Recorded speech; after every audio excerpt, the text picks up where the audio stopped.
Now in our 26th year, a quarter century of service to the worldwide amateur radio community, we are This Week in Amateur Radio, your all-amateur radio and technology news magazine and bulletin service of the air. This is edition number 1367, with a release and air date of Saturday, May 10th, 2025. Please take the program to your air following the Q-tone.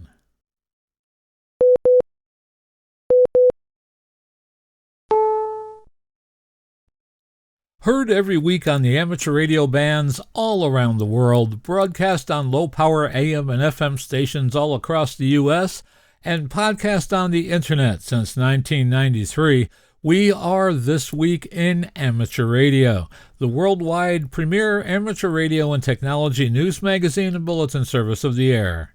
Here are the stories for release around the earth as we come to air with edition number 1367 of This Week in Amateur Radio. You can now plan ahead your trip to the Dayton HamVention as the new ARRL HamVention app goes live. The FCC wants imported electronics testing to be based here in the U.S. The Digital Library of Amateur Radio and Communications receives a grant from the ARDC to continue into the future. In the on-again, off-again saga of the Voice of America, a U.S. appeals court has halted an order allowing VOA employees to go back to work.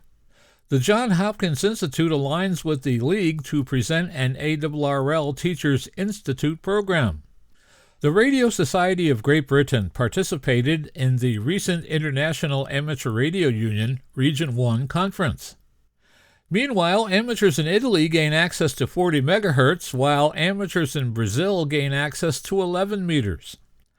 Amazon kicks off its satellite constellation with a launch of its first group of satellites for the Kuiper network. Changes are announced in the ARRL Atlantic Division. The CQ Amateur Radio Hall of Fame announces its latest inductees. SpaceX is thinking about entering a spectrum battle with another satellite operator. We will have this month's report from the Volunteer Monitoring System, and one part of the Australian coast is facing a waste problem from a unique source. We will tell you all about it in this week's report. These headline stories will come to you in a moment along with this week's special features. We'll visit with Bruce Page, KK5DO, and get an update from AMSAT and what's new with all of those amateur satellites in orbit. Australia's own Onno Benshoff, VK6FLAB, and Foundations of Amateur Radio will answer the question, can we figure out how much the sun really affects propagation? Our own amateur radio historian Will Rogers, K5WLR, returns with another brand new edition of A Century of Amateur Radio. This week, Will takes us aboard the Wayback Machine to 1922, where we find, despite several attempts, no successor to the outdated 1912 radio law had yet emerged. Now it could wait no longer since things had changed so radically with the rise of broadcasting. In early March 1922, Secretary of Commerce Herbert Hoover convened the first National Radio Conference in Washington. Will bring us there in this week's edition. And we will stop by and visit with Bill Sawyers, AJ8B, in the ever-popular DX Corner, with all the latest news on DXpeditions, DX in general, upcoming radio sport contests, and a lot more.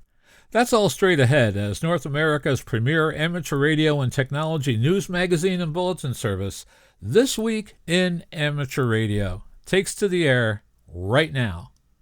Coming to you from our rain-drenched studio facility just outside of Albany, New York, and keeping dry in our main Studio A, I'm George, W2XBS. And reporting this week from my home shack in Cortlandville, New York, where this morning was the first time I've seen the sun in over a week after drenching rains. It makes me happy. I'm Chris Perrine, KB2FAF. And reporting from our news bureau in Knoxville, Tennessee, where we are getting ready for HamVention in Dayton, Ohio next week, I'm Josh Marler, AA4WX. And from the sunny Space Coast in Florida, I'm Ed Johnson, W2PH. And reporting from our news bureau in Western Mass, where the countdown to Dayton is shorter than a 2-meter rag chew during a contest weekend. Yes, folks, HamVention is just a week away, and in a shocking twist that surprises absolutely no one, it's expected to rain. Because what's HamVention without a little mud on your boots? I'm Marvin Turner, W0MET. And reporting from our True New York News Bureau, where the rain just doesn't seem to want to stop, I'm Eric, Kilo Delta 2, Romeo Juliet X-Ray. And reporting from our news bureau in Lebanon, Tennessee, where country music is always shining bright, I'm Al Shepard, WK8W. And reporting from mud season headquarters here in the Catskill Mountains of upstate New York, where we're still swimming from 4 inches of rain in the past 5 days, I'm Don Hulick, K2ATJ. And reporting from our news bureau in Fayetteville, Arkansas, where summer is beginning to peek around the corner, I'm Will Rogers, K5WLR. Leading off our news this week, of course, is the upcoming HamVention in Xenia, Ohio. ARRL, the National Association for Amateur Radio, announces that the free ARRL Events app for the 2025 Dayton HamVention is live. John Ross, KD8 IDJ, and Sierra Harrop, W5DX, are here with more details on this year's app. The 2025 Dayton HamVention is right around the corner. Our Sierra Harrop, W5DX, has some great information about the free ARRL Events app. Sierra? Yeah, John, as you know, HamVention is the world's largest gathering of radio amateurs. It's held this year, May 16th through 18th in Xenia, Ohio.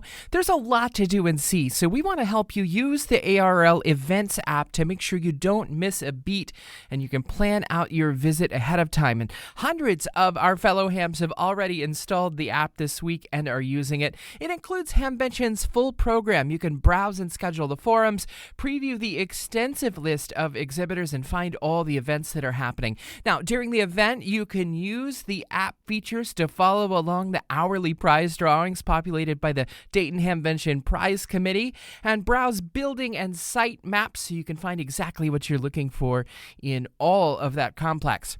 Now, those going are also encouraged to tap on the My Profile icon in the app, add your name and call sign, email address, anything else you'd like to share with other guests, because it generates a QR code on your event badge that you can then scan on the app and trade information, an in-person QSL card, if you will, with your other attendees right in the app. So check it out. It's available on Apple and Android smart devices, and there's also a web browser version if you use a different kind of phone or no smartphone at all.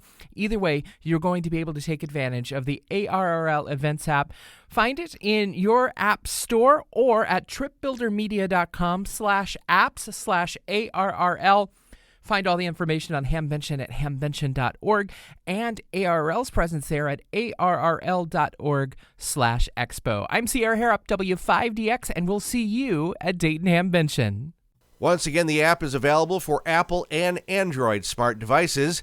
You may also access the web browser version, which is optimized for nearly any browser or other type of mobile device. You can find a link to the app and more information on the Dayton HamVention by visiting the ARRL's website. This story is all about electronics that are made for the U.S. market but tested overseas. The U.S. regulator is preparing to change where the testing can and cannot be done.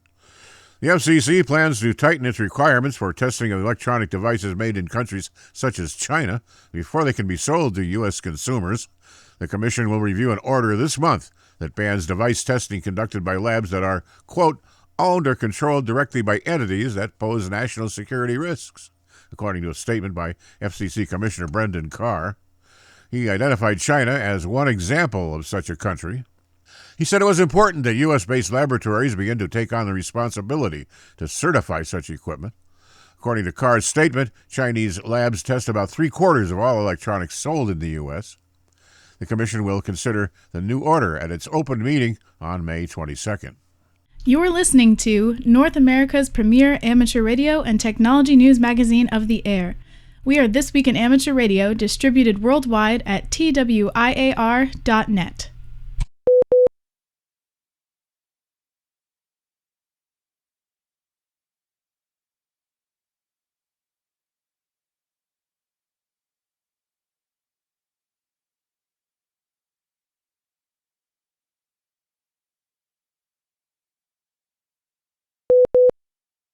Brazil's telecommunications regulator, Anatel, has two big changes planned for the nation's hams.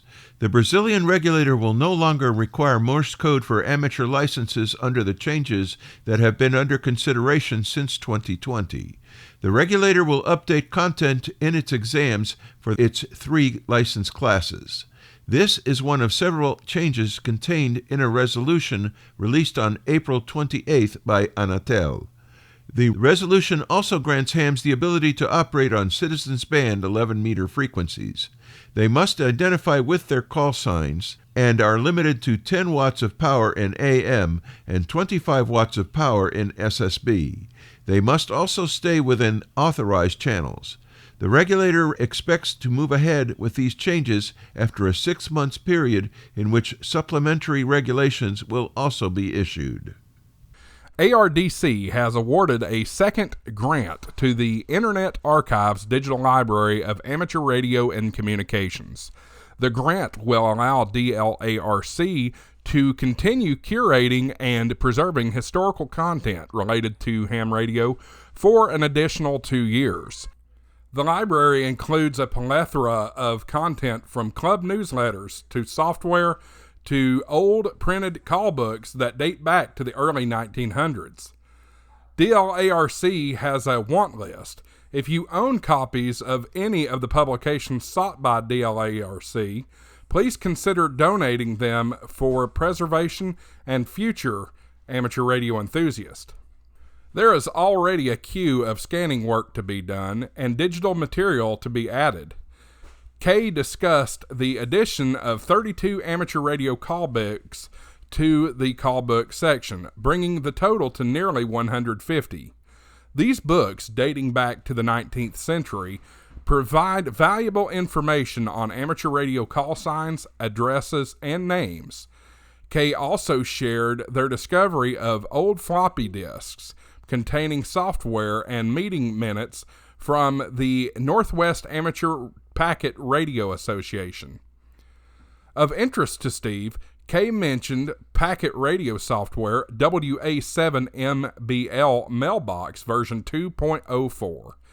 It's a DOS work-alike of WORLI Mailbox software, which originated on CP/M systems and was later ported to DOS. There's PBBS, Packet Bulletin Board System, published by the Wake Digital Communications Group in 1985, and meeting minutes from the Northwest Amateur Packet Radio Association from 1990 through 1991. The NARPA seems familiar. Maybe it's because they published a newsletter called Zero Retries. Kay Savetz, Kilo 6, Kilo Juliet November, the library's curator, said in the Zero Retries newsletter that the funding will permit the free library's continued operation for another 2 years. He said Phase 2 of the library's operation will include acquiring and digitizing material from the California Historical Radio Society and the Spark Museum of Electrical Innovation. The library's most recent acquisitions include the Wireless Institute of Australia's Amateur Radio Magazine from 1933 through 2012, and dozens of new issues of the DX Bulletin.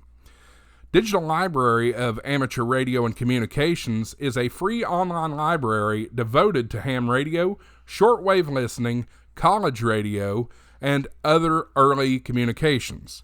This free resource combines archived digital print materials, born digital content, websites, oral histories, personal collections, and other related materials, records, and publications.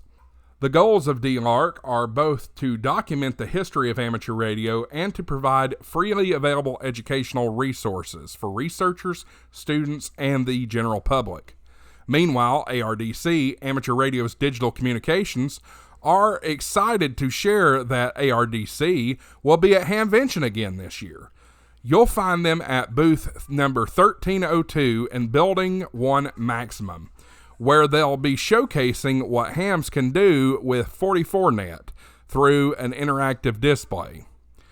They are also giving a forum on Friday, May 16th from 12:50 to 2 p.m. Eastern Daylight Time in Room 3, where they'll be talking about vision and strategy, priority areas for funding, 44net and technology initiatives, and highlighting their recent work from grantees from Case Western Amateur Radio Club, MMDVM, Free DV, and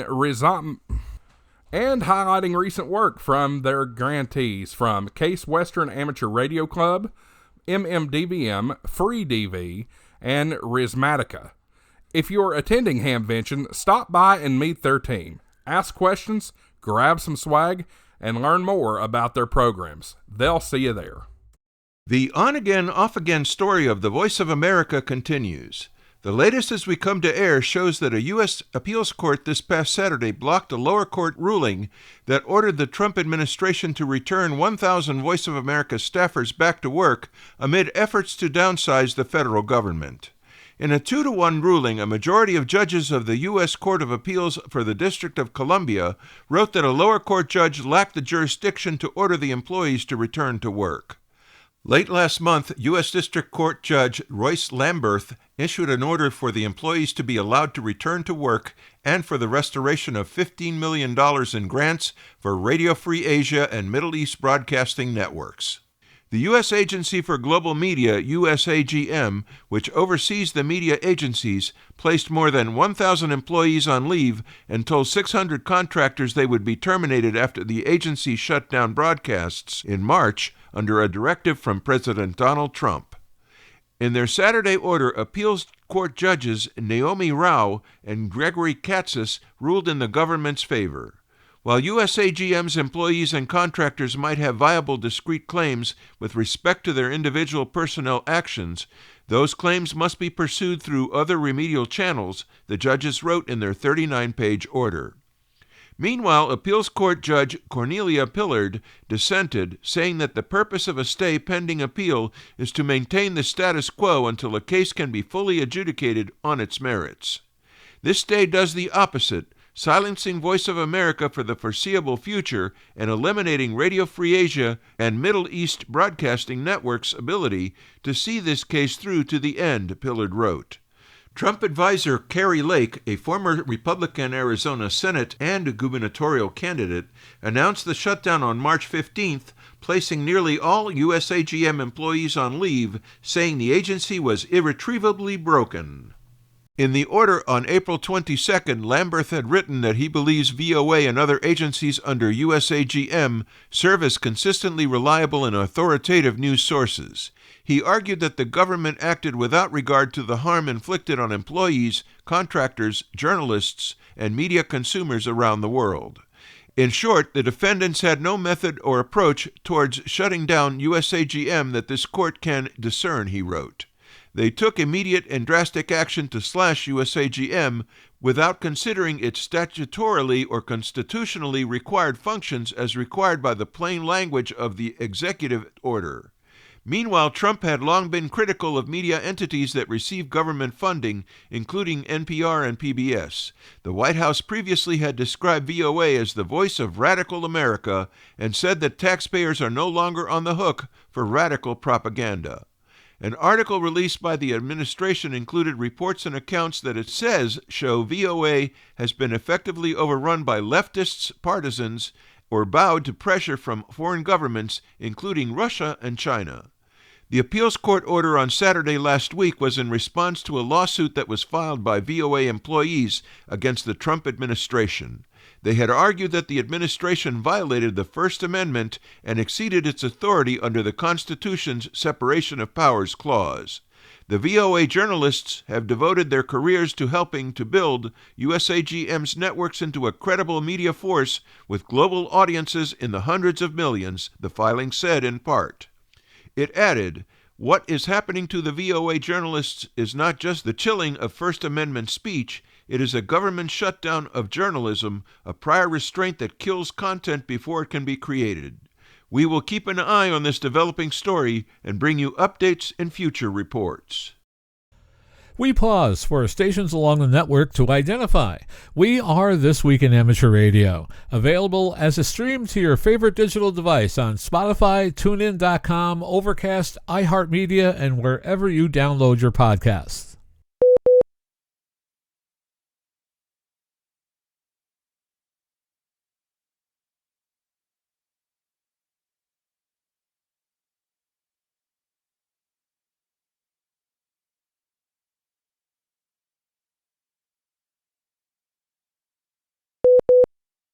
The 2025 ARRL Hudson Division Convention will be held at the Sussex County Amateur Radio Club HamFest on Sunday, July 13 of 2025. The SCARC HamFest will be at the Sussex County Farm and Horse Show Fairgrounds, 37 Plains Road in Augusta, New Jersey. According to the Hudson Division Director, Ed Wilson, N2XDD, several ARRL events are planned to take place as part of the convention. These include an ARRL membership forum, a clean signal update from the ARRL lab, and possibly a remote radio demonstration. Wilson's also asking about the inclusion of possible 30 to 45-minute presentations as part of the convention offering. A VE testing session will be held starting at 10 a.m. at the Fairgrounds Administration Building, Sussex County Farm and Horse Show Fairgrounds. The site offers 270,000 square feet of outdoor tailgate space, which is over 6 acres, and 10,000 square feet of indoor space. There will be food, door prizes, and plenty of parking. Admission is $8. Indoor tables are $25. Tailgate space, including one admission, is $25. Gates will open at 6 a.m. on July 13 for sellers and tailgaters, and 8 o'clock for buyers. Vendors are reminded that there is no electricity available outdoors. Please bring your own table and chair. Saturday evening setup is available after 6 p.m. Overnight camping is available. No pets are permitted on the fairground property.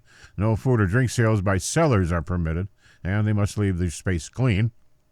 For further information and advanced registration, write to Brian Brunsack, KC2YON, Post Office Box 312 in Augusta, New York, 07822, or email hamfest@scarcnj.org. Talk-in will be available on the 147.300 repeater with a PL of 151.4. For more details, visit SussexHamFest, all one word, .org. It is time for this month's Volunteer Monitoring Report. The Volunteer Monitor Program is a joint initiative between ARRL and the FCC to enhance compliance in the amateur radio service. This is this month's activity report of the VM program. Commendations were issued to operators in Orange and Dana Point, California, for outstanding service on the Orange County Parks and Irvine Fire Watch Net on January 2nd, during the California wildfires. A commendation was issued to an operator in Washington for exceptional courtesy in the CW portion of 40 meters during crowded band conditions. A commendation was issued to a repeater operator in Wisconsin for exceptional efforts to instruct new repeater users about digital mobile radio technology. Technician operators in Alabama, New Jersey, and New York were reminded of the limitations of their licenses regarding FT8 and SSB operation on 40 and 20 meters. An operator in Florida was cautioned about the FCC rules limiting the advertising of items for sale. An operator in South Carolina was cautioned about transmitting broadcast news items on amateur frequencies. An operator in Delaware was reminded about the FCC rule concerning identification by call sign and the rule regarding proper bandwidth. There were 2 FCC meetings. 2 cases were referred by the FCC to the Volunteer Monitoring Program. Those cases were completed and returned to the FCC. The monitoring totals for this month's report were 1,498 hours on HF frequencies and 2,236 hours on VHF frequencies and above, for a total of 3,734 hours. We thank Volunteer Monitor Program Administrator Riley Hollingsworth, K4ZDH, for this report. The Italian regulator has just given permission for radio amateurs to use the 40 megahertz band, 8 meters, until the end of 2025. The approval is dated the 18th of April 2025 and is for a period of just over 8 months. This is just over double the previous period, which was from late August 2024 to the end of December 2024. For the remainder of 2025, Italian amateurs may operate with a maximum of 10 watts on 40.660 MHz to 40.700 MHz, 8 meters, the same range used for industrial, scientific, and medical purposes. This permission coincides with the peak of the sporadic E-season. Similar use was also granted for 70 to 70.400 MHz, 4 meters, and 1.810 to 1.830 MHz. The 8-meter band is expected to be the busiest of the three. Eric Tuchansky, NO3M of Sagerstown, Pennsylvania, has been issued the first ARRL Worked All States Award for the 630-meter band. With all the details on this first-of-its-kind record, we go to league headquarters, where John Ross, KD8 IDJ, files this special report. He picked up that award at ARRL headquarters in Newington, Connecticut on April 21st, 2025. It was the accumulation of years of study, work, and experimentation. Tuchansky had a draw to 160 meters early in his ham radio career. He was active in contesting and DXing on top band. When he moved to his current home, he was able to experiment with lower FER operation. When 630 meters opened up to amateur radio use, he got straight to work. It seemed like an unreachable goal at the time, but patience and persistence, as well as gaining more and more of an understanding of the capabilities of the band over the years, proved otherwise, said Tuchansky. His transmit antenna system has been a journey in trial, error, and fire. He's a member of what he calls the Hall of Flames. Tuchansky said there were several other operators right behind him, with WAS almost completed as well. In fact, ARRL Awards branch manager Sharon Taratula just announced that Edward Gray, W0SD of Salem, South Dakota, has been awarded the 630-meter Worked All States Second Place Award. Tuchansky currently has a DXCC total of 17 on the band. He plans to contribute technical articles about operating on 630 meters to QEX magazine in the coming months.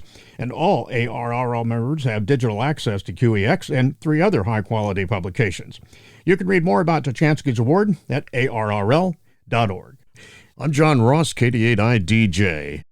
Tuchansky went on to say that he definitely learned that good quality insulators do make a difference.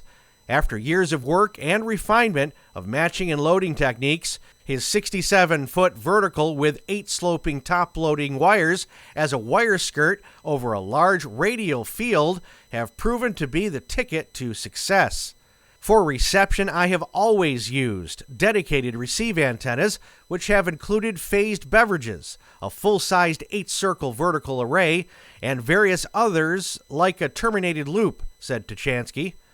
As news of the award achievement spread in the amateur community, even many longtime hams with little or no experience on 630 meters wondered how it worked. Tuchansky says Alaska and Hawaii proved especially challenging. The states were certainly a challenge, Alaska perhaps more so. However, both locations had excellent resident operators and stations, and through persistent attempts and the right conditions, two-way QSOs were completed. I have a few CW QSOs with K9FD, KH6, who is a silent key, which still stands as the distance record on 630 for CW. I also have the overall distance record for a QSO with VK4YB via JT9, which took a long time and many attempts, finally finding success on a morning near the equinox, he said.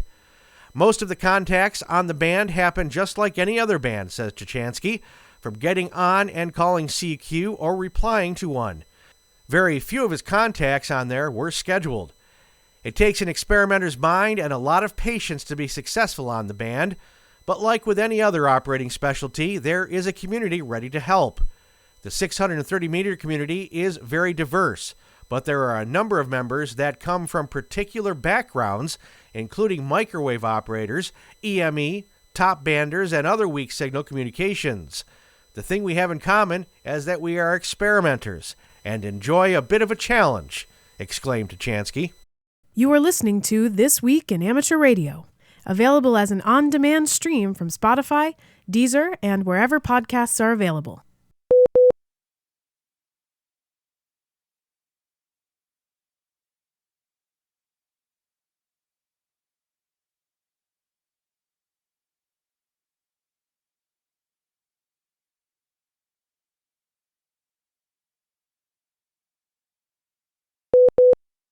A session of the ARRL Teachers Institute on Wireless Technology, or TI, is being hosted this summer by the Johns Hopkins University Applied Physics Lab in Laurel, Maryland. With more details on this special session of the Teachers Institute, we go to John Ross, KD8IDJ, at League headquarters. This marks the first time a major research university has hosted the ARRL program. The TI program is expanding significantly in 2025. Already an institute was held on Staten Island, New York, to mark the first regional session. Sessions in Texas and southeastern U.S. are scheduled for later this year as well. Working with Johns Hopkins University as a result of ARRL Education and Learning Manager Steve Goodgame, K5ATA, exhibiting the program at the National Science Teachers Association Conference in Philadelphia earlier this year. Representatives from the university saw Goodgame's presentation on the impact that amateur radio can have on the science, technology, engineering, and mathematics STEM curriculum. This is a huge win. To have a name like Johns Hopkins interested in the work we're doing, said Goodgame. We are hoping to partner with them frequently to hold more sessions, license teachers, and inspire kids. Part of ARRL's mission is to inspire the next generation of radio amateurs, but the TI takes it further, Goodgame added. This isn't just about getting a group of teens licensed. It's about making young people think about how radio and wireless technology impact our world and integrate into the industrial landscape of tomorrow. I'm John Ross, KD8IDJ. The ARRL Teachers Institute on Wireless Technology is funded entirely by donations to the ARRL Education and Technology Fund. Learn more about this program at www.arrl.org/TI. The 2025 ARRL Field Day will be here before you know it. We're just 7 weeks away from ham radio's biggest event, held each year on the fourth full weekend of June, which this year is the 28th and 29th for 2025. With more details on materials the League is offering this year to help you promote your club's Field Day, we go to League headquarters and John Ross, KD8IDJ. The theme of Radio Connects highlights the many ways that amateur radio makes connections. As amateur radio operators, we know the excitement of the weekend. It's part getting together, part emergency communications exercise, and part operating event. It's also amateur radio's time to shine and welcome the public to learn about and experience this wonderful hobby.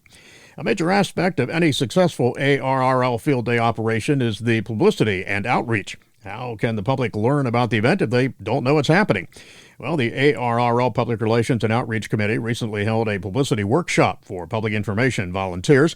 One of the tools presented is the 2025 ARRL Field Day poster. It can be posted around your area, think libraries, bulletin boards, community centers, etc., with your event information filled right in on it. The 11 by 17 poster is available as a free PDF download or available for purchase in packs of 25 from the ARRL store. It tells the story of amateur radio as a fun hobby, a resource for public service, and a tool for inspiring the next generation of technical leaders by providing a hands-on sandbox where students can gain experience in the fields of science, technology, engineering, and mathematics. ARRL Public Relations and Outreach Manager Sierra Harrop, W5DX, says now is a great time to plaster those posters around your community. The summer tends to be a busy time with weddings, travel, and other activities. Get your club's ARRL Field Day activities in front of people now with the posters so they can plan to be there. I'm John Ross, KD8IDJ. ARRL Public Relations and Outreach Manager Sierra Harrop, W5DX, says now is a great time to plaster the posters around your community. The summer tends to be a busy time with weddings, travel, and other activities. Get your club's ARRL Field Day activities in front of people now with the posters so they can plan to be there. Check out all the resources for ARRL Field Day at www.arrl.org/fieldday. In recognition of Older Americans Month, the Federal Communications Commission's Consumer and Governmental Affairs Bureau will host a webinar on Thursday, May 22nd from 2 p.m. to 3 p.m. Eastern Time, highlighting how staying connected can empower older Americans to flip the script on aging. During the webinar, attendees will be provided with information about connectivity as a tool to prevent social isolation, telehealth resources, virtual volunteer opportunities, hearing aid compatibility for telecommunications, and captioning information and resources. After registering, you'll receive a confirmation email containing information about joining the webinar. The presentation slide deck will be shared with attendees after the webinar. ASL interpreters and captioning will be provided. Other reasonable accommodations for people with disabilities are available upon request. You can contact the Consumer and Governmental Affairs Bureau at FCC 504@fcc.gov or at area code 202-418-050. Requests should be made as early as possible. Questions about the webinar or to schedule a meeting to discuss how to collaborate with the FCC on providing information to your community can be emailed to outreach@fcc.gov. Emergency preparedness comes in many shapes. It can be an organized drill, a regularly scheduled net, or, as 3 hams in California recently found out, it can be as simple as leaving your 2-meter rig on and monitoring it.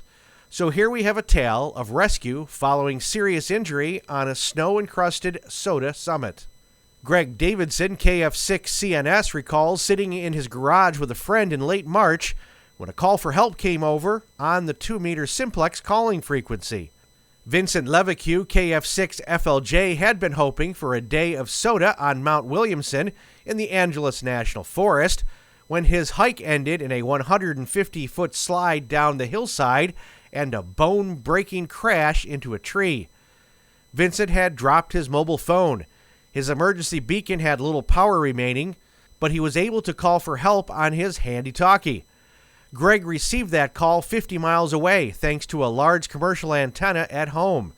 His immediate telephone outreach eventually led him to Will Richards, KJ6JJB, operations leader of the county sheriff's Montrose Search and Rescue. Will dispatched a helicopter and stayed on the phone with Greg, who was maintaining radio contact with Vincent.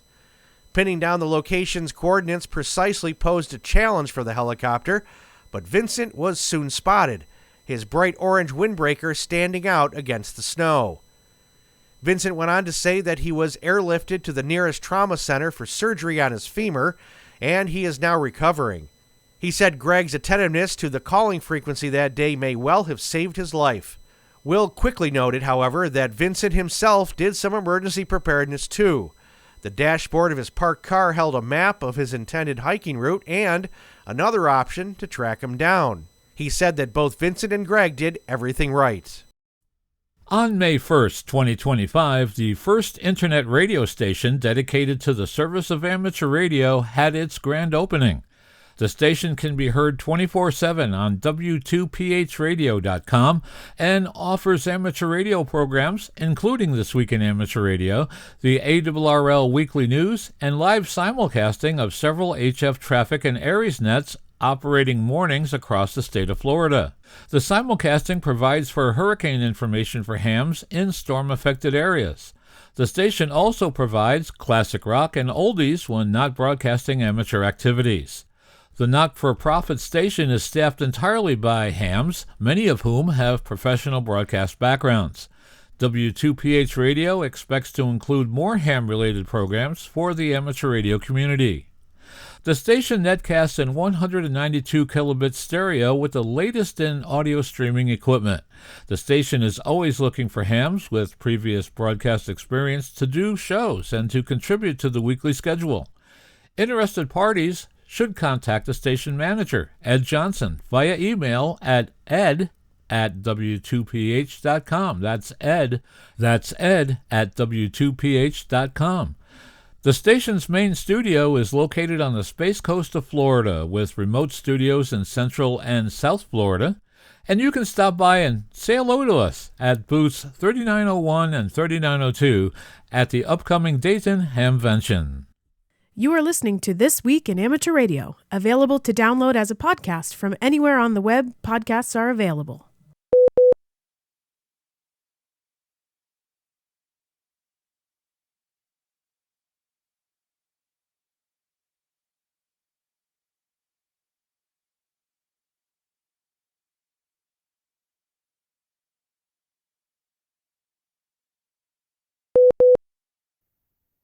Hello and welcome to the DX Corner for your weekly dose of DX as part of Ham Radio's oldest Ham Radio magazine on the air, This Week in Amateur Radio.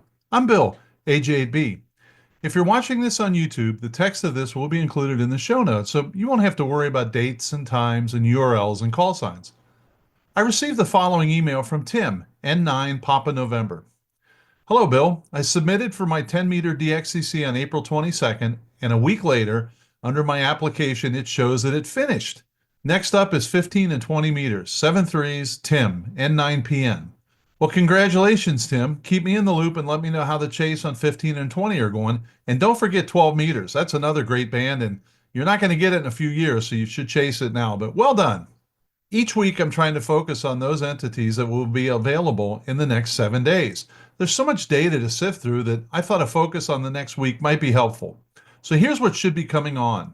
The following DX information comes from Bernie, W3UR, editor of the Daily DX, the Weekly DX, and the How's DX column in QST. If you would like a free 2-week trial of the Daily DX, your only source of real-time DX information, just drop me a note at thedxmentor@gmail.com. The Cape Verde operation is QRV. Delta 44 Tango Whiskey Oscar, Harold, and Delta 44 Zulu Zulu India, Warren, are on Santiago Island in Cabo Verde. They are prepared to activate 160 meters through 6 meters, CW, sideband, and digital modes. Neither station will have an amplifier as power on the island is inadequate to support amplifiers. The antennas are a vertical for 160 through 30, a buddy hex beam on 10 through 20 meters, and a 4-element beam on 6. Special emphasis will be placed on the less commonly worked bands according to Club Log. Harold will operate mainly CW while Warren will focus on sideband. Both will operate on digital modes to ensure that as many operators as possible have a chance to make QSOs. They are bringing a Starlink Mini and hope that this will enable reliable use of Club Log live stream utility. While QSOs will be uploaded to Club Log in real time, QSL arrangements are exclusively through Charles M0OXO.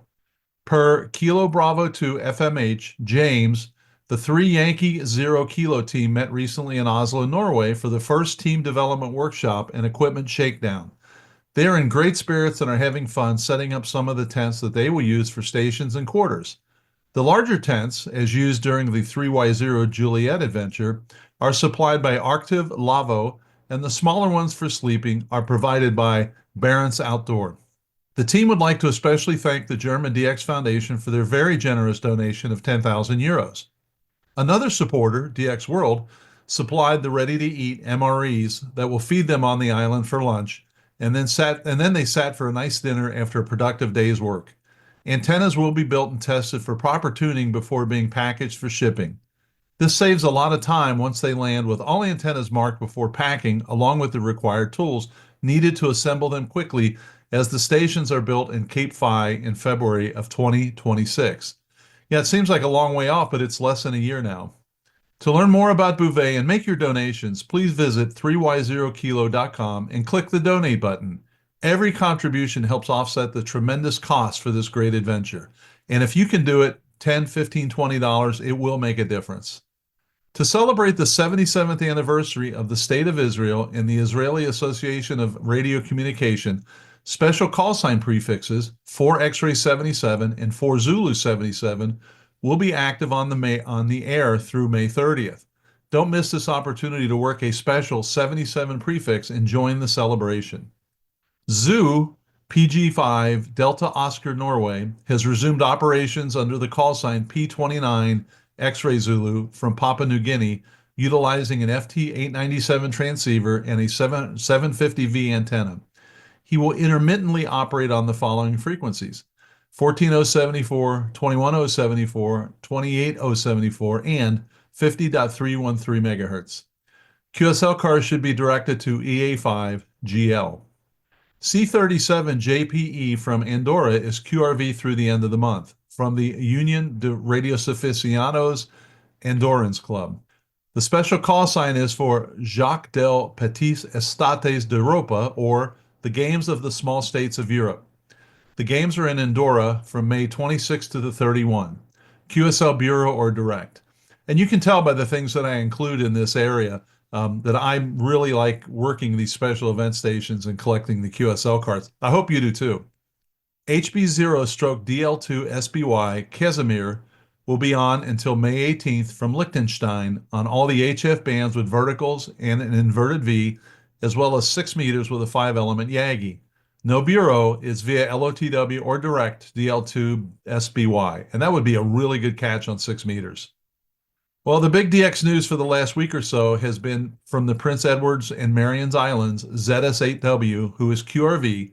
They informed the Daily DX that he's been active on 160 beginning around 2100 Zulu, but had a QRT around midnight local time after making some 117 contacts from Europe and Japan on FT8 due to antenna failures.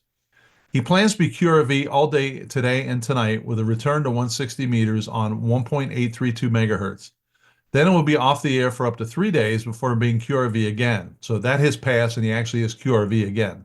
His plans to be on the air until May 15th, which is when the ship is expected to arrive at Marian Island.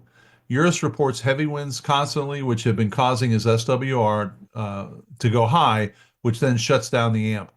Eurus has uploaded the most recent QSOs as of 2117 Zulu May 5th. Club log as of May 5th is showing 14,706 QSOs.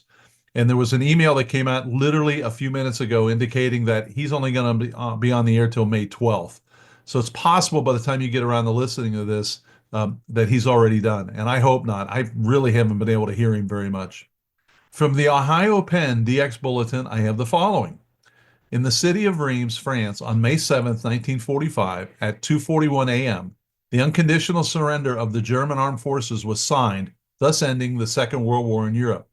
For this occasion, a group of OMs from Marne, the department, will use special call sign TM45END in May from the 7th to the 11th, 14th to the 18th, and then from the 21st to the 25th.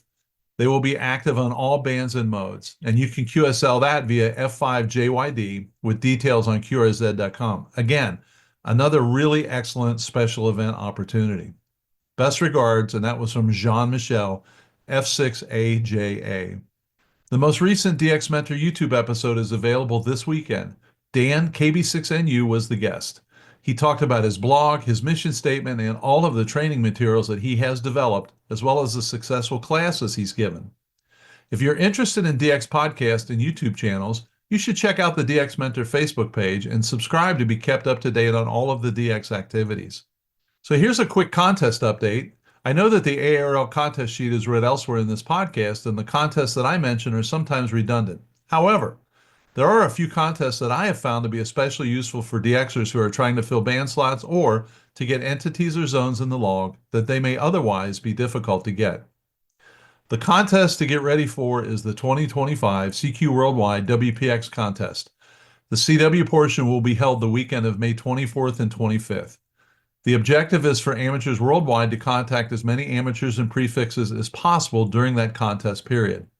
Only 160, 80, 40, 20, 15, and 10 will be used. Observance of established band plans is strongly encouraged. The exchange is RST report plus a progressive contact serial number starting with 001 for the first contact. The final score is the result of the total QSO points multiplied by the number of different prefixes worked. And with AJ8B, you can see why I enjoy this contest. I've always considered this contest to be the end of the contest season for me, so I like to hit it hard. Let me know if you are planning to operate and then how you do.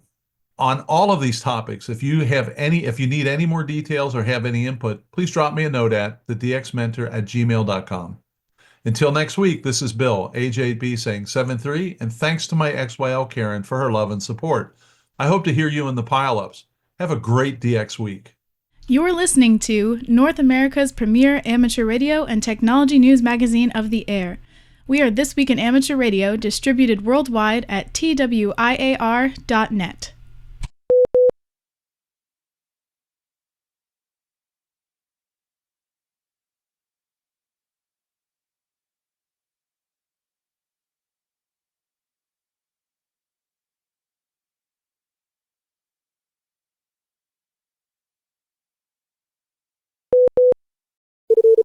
Foundations of Amateur Radio. Recently I saw a social media post featuring a screenshot of some random website with pretty charts and indicators describing current HF propagation. Aside from lacking a date, it helpfully included notations like solar storm imminent and band closed. It made me wonder, not for the first time, what the reliability of this type of notification is. Does it actually indicate what you might expect when you get on air to make noise? Is it globally relevant? Is the data valid or real time? You get the idea. How do you determine the relationship between this pretty display and reality? Immediately, the Whisper or Weak Signal Propagation Reporter database came to mind. It's a massive collection of signal reports capturing time, band, station, and other parameters, one of which is the signal-to-noise ratio, or SNR. If the number of sunspots or a geomagnetic index change affected propagation, can we see an effect on the SNR? Although there's close on 1 million records per day, I'll note in advance that my current approach of taking a daily average across all reports on a specific band completely ignores the number of reports, the types and direction of antennas, the distance between stations, transmitter power, local noise, or any number of other variables. Using the online Whisper.live database, looking only at 2024, I linked the daily recorded Whisper SNR average per band to the sunspot numbers and geomagnetic index, and immediately ran into problems. For starters, the daily sunspot number, or SSN, from the Royal Observatory in Belgium does not appear to be complete. I'm not yet sure why. For example, there's only 288 days of SSN data in 2024. Does this mean that the observers were on holiday on the other 78 days? Or was the SSN 0? Curiously, there's 60 days where there's more than one recording, and as a bonus on New Year's Eve 2024, there's 3 recordings, all with the same timestamp, midnight, with 181, 194, and 194 sunspots. So I took the daily average. Also, I ignored the time zone since that's not apparent. Similarly, the geomagnetic index data from the Halts Center for Geosciences in Potsdam, Germany, has several weird artifacts around 1970s data, but fortunately not within 2024 that I saw. The data is collected every 3 hours, so I averaged that too. After excluding days where the SSN was missing, I ran into the next issue. My database query was too big. Understandable, since there are many reports in this database, 2 billion give or take, for 2024 alone. Normally I'd be running this type of query on my own hardware, but you might know that I lost my main research computer last year. Well, I didn't lose it as such, I can see it from where I am right now, but it won't power up. Money aside, I've been working on it, but being unceremoniously moved from Intel to ARM is not something I'd recommend. I created a script that extracted the data, 1 day at a time, with 30 seconds between each query. 3 hours later, I had preliminary numbers. The result was 6,239 records across 116 bands, which of course should immediately spark interest since we don't really have that many bands. I sorted the output by the number of reports per band and discovered that the maximum number of days per band was 276.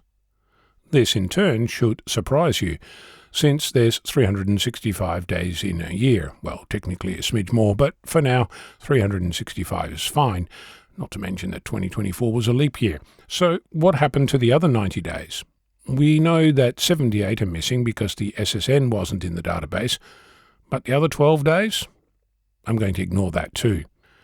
I removed all the bands that had less than 276 reports per day, leaving 17 bands, including the well-known 13 MHz band. The what? Yeah, there's a few others like that. I removed the obvious weird band, but what's the 430 MHz band when the 70 centimeter band in Whisper is defined as 432 MHz? I manually created 15 charts plotting dates against SNR, SSN, KP, and AP indices. Remember, this is a daily average of each of these just to get a handle on what I'm looking at. Immediately, several things become apparent. There are plenty of bands where the relationship between the average SNR and the other influences appear to be negligible. We can see the average SNR move up and down across the year, following the seasons, which raises a specific question. If the SNR is averaged across the whole planet from all whisper stations, why are we seeing seasonal variation, given that while it's winter here in VK, it's summer on the other side of the equator? If you compare the maximum average SNR of a band against the minimum average SNR of the same band, you get a sense of how much the sunspots and geomagnetic index influences the planet as a whole on that band. The band with the least amount of variation is the 30-meter band. Said differently, with all the changes going on around propagation, the 30-meter band appears to be the most stable, followed by the 12-meter and 15-meter bands. The SNR across all of HF varies on average no more than 5 dB. The higher the band, the more variation there is. Of course, it's also possible that there's less reports there, so we might be seeing the impact of individual station variables more keenly. It's too early for conclusions, but I can tell you that this gives us plenty of new questions to ask. I'm Ono, Victor Kilo 6, Foxtrot Lima Alpha Bravo. Amazon launched the first 27 satellites for its Kuiper broadband internet constellation on Monday, marking the start of its long-anticipated challenge to SpaceX's Starlink network. The satellites lifted off aboard a United Launch Alliance Atlas V rocket at 7 p.m. Eastern Daylight Time, or 2300 UTC, from Cape Canaveral Space Force Station in Florida after an initial launch attempt earlier this month was delayed by weather. The launch is part of Amazon's $10 billion Project Kuiper, which aims to deploy 3,236 satellites into low Earth orbit to deliver global broadband service. Unveiled in 2019, the initiative targets consumers, businesses, and governments, a customer base already served by Starlink's rapidly growing presence in the satellite internet market. The service is also being positioned as a vital solution for rural and underserved areas. Amazon's Kuiper program has experienced more than a year of delays, pushing the inaugural deployment well past its original target of early 2024. Under a Federal Communications Commission mandate, Amazon must launch half of its satellites constellation, which is 1,618 satellites, by the middle of 2026. Analysts expect the company may need to seek an extension due to its late start. All 27 satellites from Monday's launch are functioning normally, according to Amazon CEO Andy Jassy, who confirmed the status on social media nearly 7 hours after liftoff. The confirmation marks a key milestone in the project. Amazon expects to begin customer service later this year, assuming deployment and testing continues to be on schedule. Amazon could launch up to 5 additional Kuiper missions in 2025, according to United Launch Alliance CEO Tony Brewer. The company has indicated that initial service could begin with as few as 578 satellites, enabling limited coverage in northern and southern regions, with global service expanding as more satellites are deployed. Amazon's experience in consumer products and cloud infrastructure is seen by executives as a potential advantage over competitors. SpaceX, which has launched over 8,000 Starlink satellites since 2019, currently leads the market with more than 5 million users in 125 countries. Despite SpaceX's head start, Amazon founder Jeff Bezos remains optimistic about Kuiper's future. There's insatiable demand for the internet, Bezos said in January. There's room for a lot of winners. You're listening to America's premier amateur radio news magazine of the air. This Week in Amateur Radio.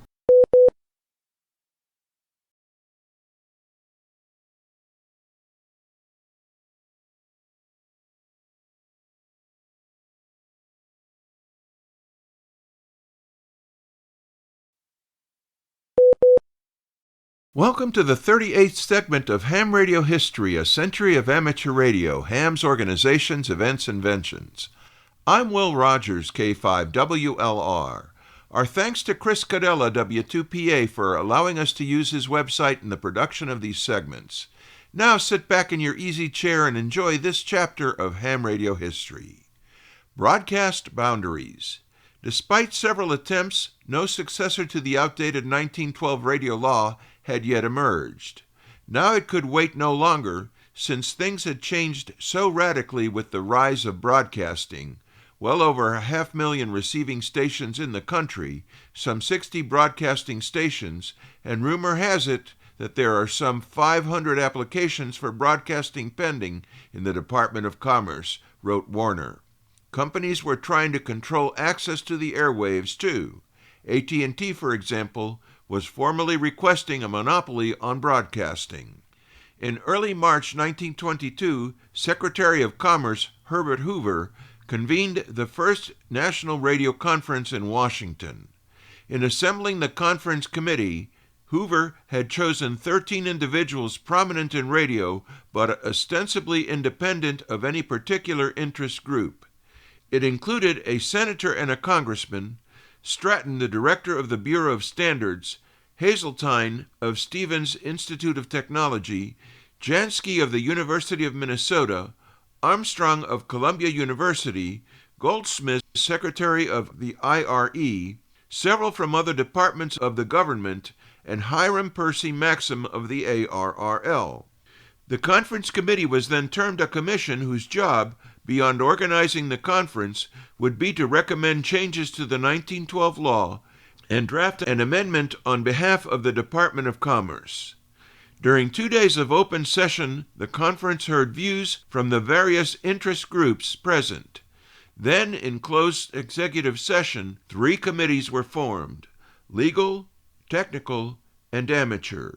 Maxim would chair the amateur committee and have Armstrong and Hazeltine as members. The hearings were funny, remarked Warner. The prevailing sense was that the corporations were in a power grab, conspiring to create a group monopoly yet not selling equipment to competitors, all the while producing inferior receivers. This caused the hearings to take on the mood of a congressional board of inquiry, grilling the commercial broadcasting firms. AT&T wanted to sell what it termed toll broadcasting, the progenitor of commercial broadcasting where programs are interspersed with advertisements by sponsoring companies. Under a government-sanctioned agreement to merge patent rights with General Electric, AT&T claimed to hold the rights to all commercial applications of the radio phone. GE had similar rights to the amateur phone business and all radio telegraphy. Other companies' access to licensed equipment was then considered in combination with these two. For example, RCA and Westinghouse would be allowed in with GE and Western Electric with AT&T. Thus, for example, radio manufacturers GE and Westinghouse were cross-licensed with RCA, who could only sell those 2 brands of receivers. Edwards of GE suggested commercial broadcasts should only occur during daylight and entertainment in evening, implying that he considered entertainment not to be commercial. Various suggestions for wavelength allocations were made by the company's representatives. Some voiced support for protecting amateurs, but in order of importance, Elwell of RCA ranked the services as government, civil departments, maritime, educational, entertainment, amateur, public service. On day 2, the amateur's viewpoint was heard, presented by an ARRL delegation consisting of Paul Godley, ARRL Vice President Charles Stewart, and Secretary Kenneth Warner. Godley pressed the need for wavelength allocations and rightly, and with credibility as a receiver expert, blamed at least some of the interference problems on the inferior quality of the receivers being produced by the commercial firms. Recent publicity portraying amateurs as the American small boy and something to be curtailed was quashed by Secretary Hoover himself in a strongly worded statement that, quote, "The whole sense of this conference has been to protect and encourage the amateur in every possible direction," unquote. Stewart and Warner recommended moving broadcasts above 1,000 meters. Several small companies testified too, some of which had represented who were also amateurs. Other interests were heard from, including public service, the Boy Scouts, the U.S. Shipping Board, and the Philadelphia Police. Warner was permitted to sit in on the confidential executive session as advisor to Maxim. The basic plan was to propose amending the 1912 law to designate the Department of Commerce as the main regulatory body, and the Conference Commission was to outline guiding principles for its actions. They would define 4 classes of broadcasting. 1. Government, self-explanatory. 2. Public, material of general interest, such as informational, educational, weather, etc. 3. Private, broadcasts by owners of stations, e.g. Westinghouse, the big popular class. 4. Toll, the AT&T model of leased commercial stations. Allocations were proposed. Below 150 meters was designated reserved. 150 to 275 for amateur use, 275 to 1,050 for various utility services, 310 to 435 for private and toll broadcasting, 310 for restricted special amateur telegraphy in sparsely populated areas only, 1,050 to 1,500 for government and public broadcasting, 5,000 to 6,000 for transoceanic telephony. The Commission's amateur allocation from 150 to 275 meters allowed spark, modulated CW, phone, and straight CW in segments from shortest to longest wavelength, once again a model similar to today's band plans. On one hand, pushing up to 275 meters seemed good, but they had also introduced a lower limit at 150 meters that did not exist before. What could amateurs infer from that? It was troubling. The status of the amateur would be established by law within the allocated band, with smaller bands for the various modes in the order: spark, interrupted or modulated continuous wave telegraphy, telephony, continuous wave telegraphy. And, to promote self-policing, positions of deputy radio inspectors would be created, elected by the amateurs, serving without compensation, or for the sum of $1 per year if compensation is legally required, to accomplish the observance of laws and regulations and observance of cooperative measures for the minimization of interference. Abolition of amateur spark was widely discussed at the conference, but the consensus among amateur representatives was that the price of CW equipment was still too high to force this just yet. There was equal agreement that when that situation changed, the amateurs would be willing to forsake the spark upon reasonable notice. Amateurs did not get all broadcasting pushed up above 1,000 meters as suggested because there just was not enough bandwidth up there. More stations could fit in the 310 to 435 range than the 1,050 to 1,500 segment, which could only accommodate 12 stations of 10 kilocycle width. The most important provision was the recognition of amateurs as one of the classes to always be established. The proposed allocation would help improve conditions for the estimated 15,000 stations. At a district radio convention, Chief Radio Inspector Terrell of the Department of Commerce recognized that the League would have a representative on the Secretary's Committee on New Rules. That would be the channel through which all amateurs could express their views and influence the committee's conclusions and recommendations, and he encouraged them to do so. He remarked that there is at present, and I hope there always will be, just one amateur radio organization of the amateurs, by the amateurs, and for the amateurs. This phrase was coined by Maxim just after the war reopening. A quick break for identification purposes. You're listening to This Week in Amateur Radio.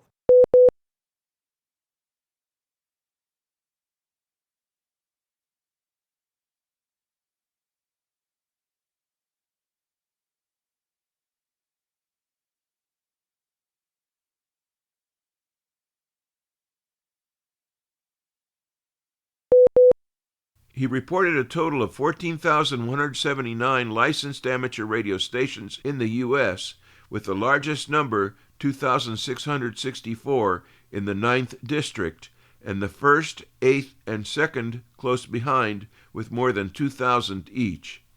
This was an increase of about 4,000 in just the last 8 months.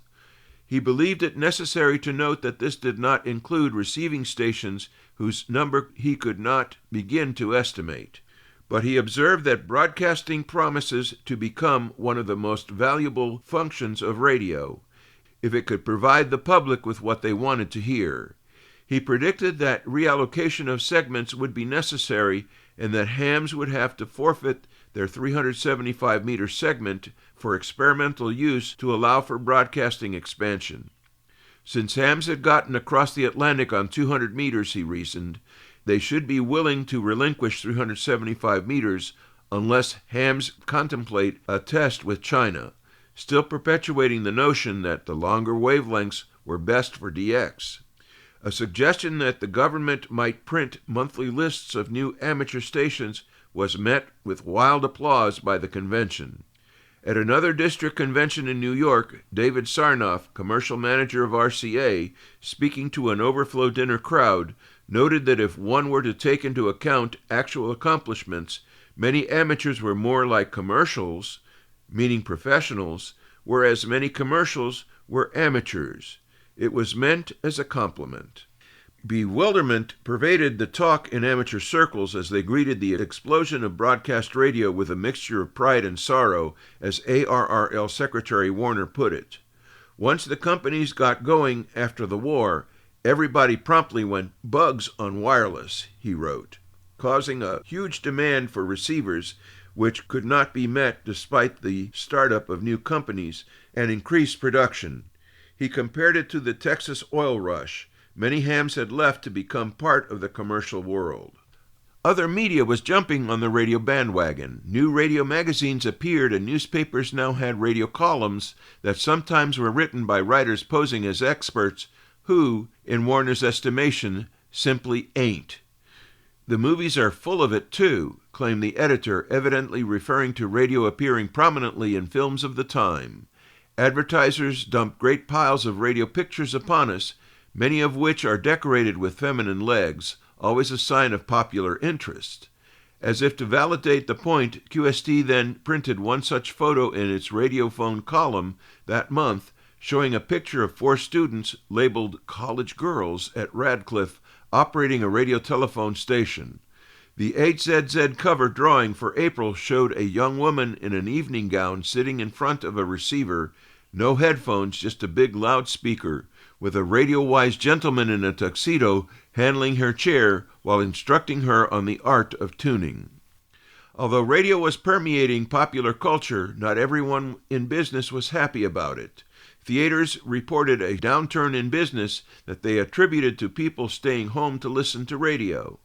Record dealers were also complaining they had not yet caught on to the vast new opportunity to promote their product. QST's editor wondered what it would all mean for hams, asking, "What's going to happen to the old game, and where will we be a year from now?" And hams still did not quite believe all of it, wondering if the radio broadcast boom wasn't just a transient bubble, a fad of average people who would either lose interest or become hams. Nevertheless, QST predicted eventual stability in the market and the coming of broadcast regulation. In the end, amateur radio by definition could not be commercialized, at least not on the air. There was also some debate about the purpose of QST in the light of all the interest in broadcasts, and whether or not to expand its scope to encompass broadcast listening. By June 1922, the League decided that QST would remain purely a magazine for the practical amateur. The listeners, whom they called new radio folks, were not really amateurs but more like radio fans. Nevertheless, some of them might become amateurs, and QST's role was to be there as a source of information when they became interested. Meanwhile, the overall amateur ranks continued to grow, and QST's circulation stood at 50,000 in the spring of 1922.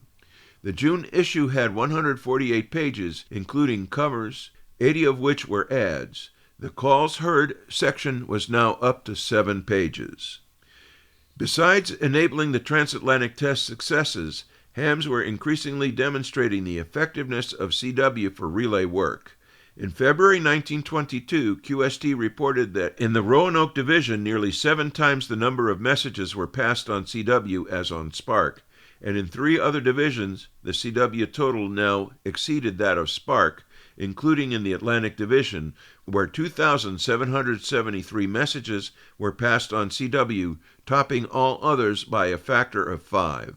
March QST was the first issue in which no ads for Spark gaps appeared at all, and in the May Strays column, an item read, "Wouldn't it be wonderful if Henry Ford would buy up all the Spark transmitters in the 2nd District and use them for ship moorings?" Perhaps this hinted at the first use of the term boat anchor as a derogatory reference to obsolete equipment, long before it took on the gentler, nostalgic meaning it has today. Another item in the same Strays column poked fun at Vermilia's shifting opinion of CW, contrasting his view in August 1921 to hell with CW in his change of heart 7 months later. "I am now in favor of passing a law against all Sparks, no excuse for them."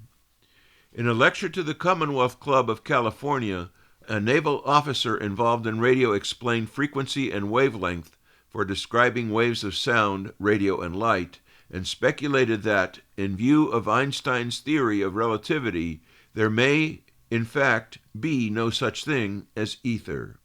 Whatever it was, the air was filling up fast.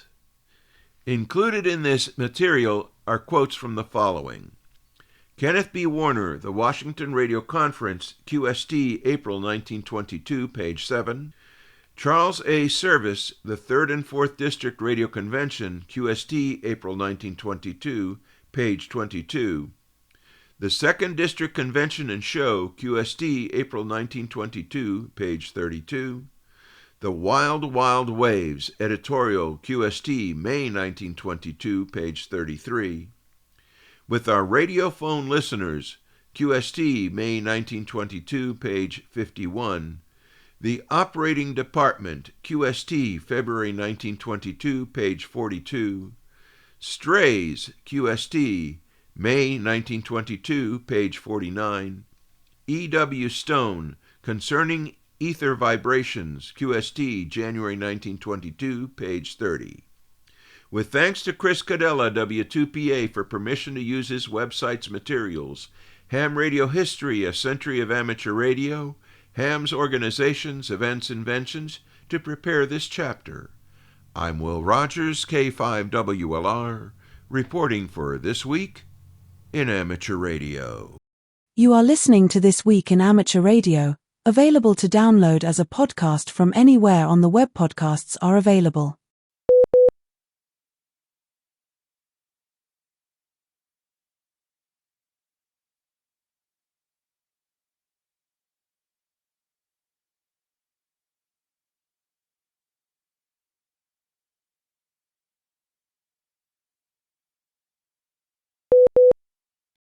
The Heritage CQ Amateur Radio Hall of Fame, created by longtime amateur radio publisher Richard Ross, Kilo 2 Mike Golf Alpha Silent Key, will continue to honor amateur radio operators on a new section of the hamgallery.com website.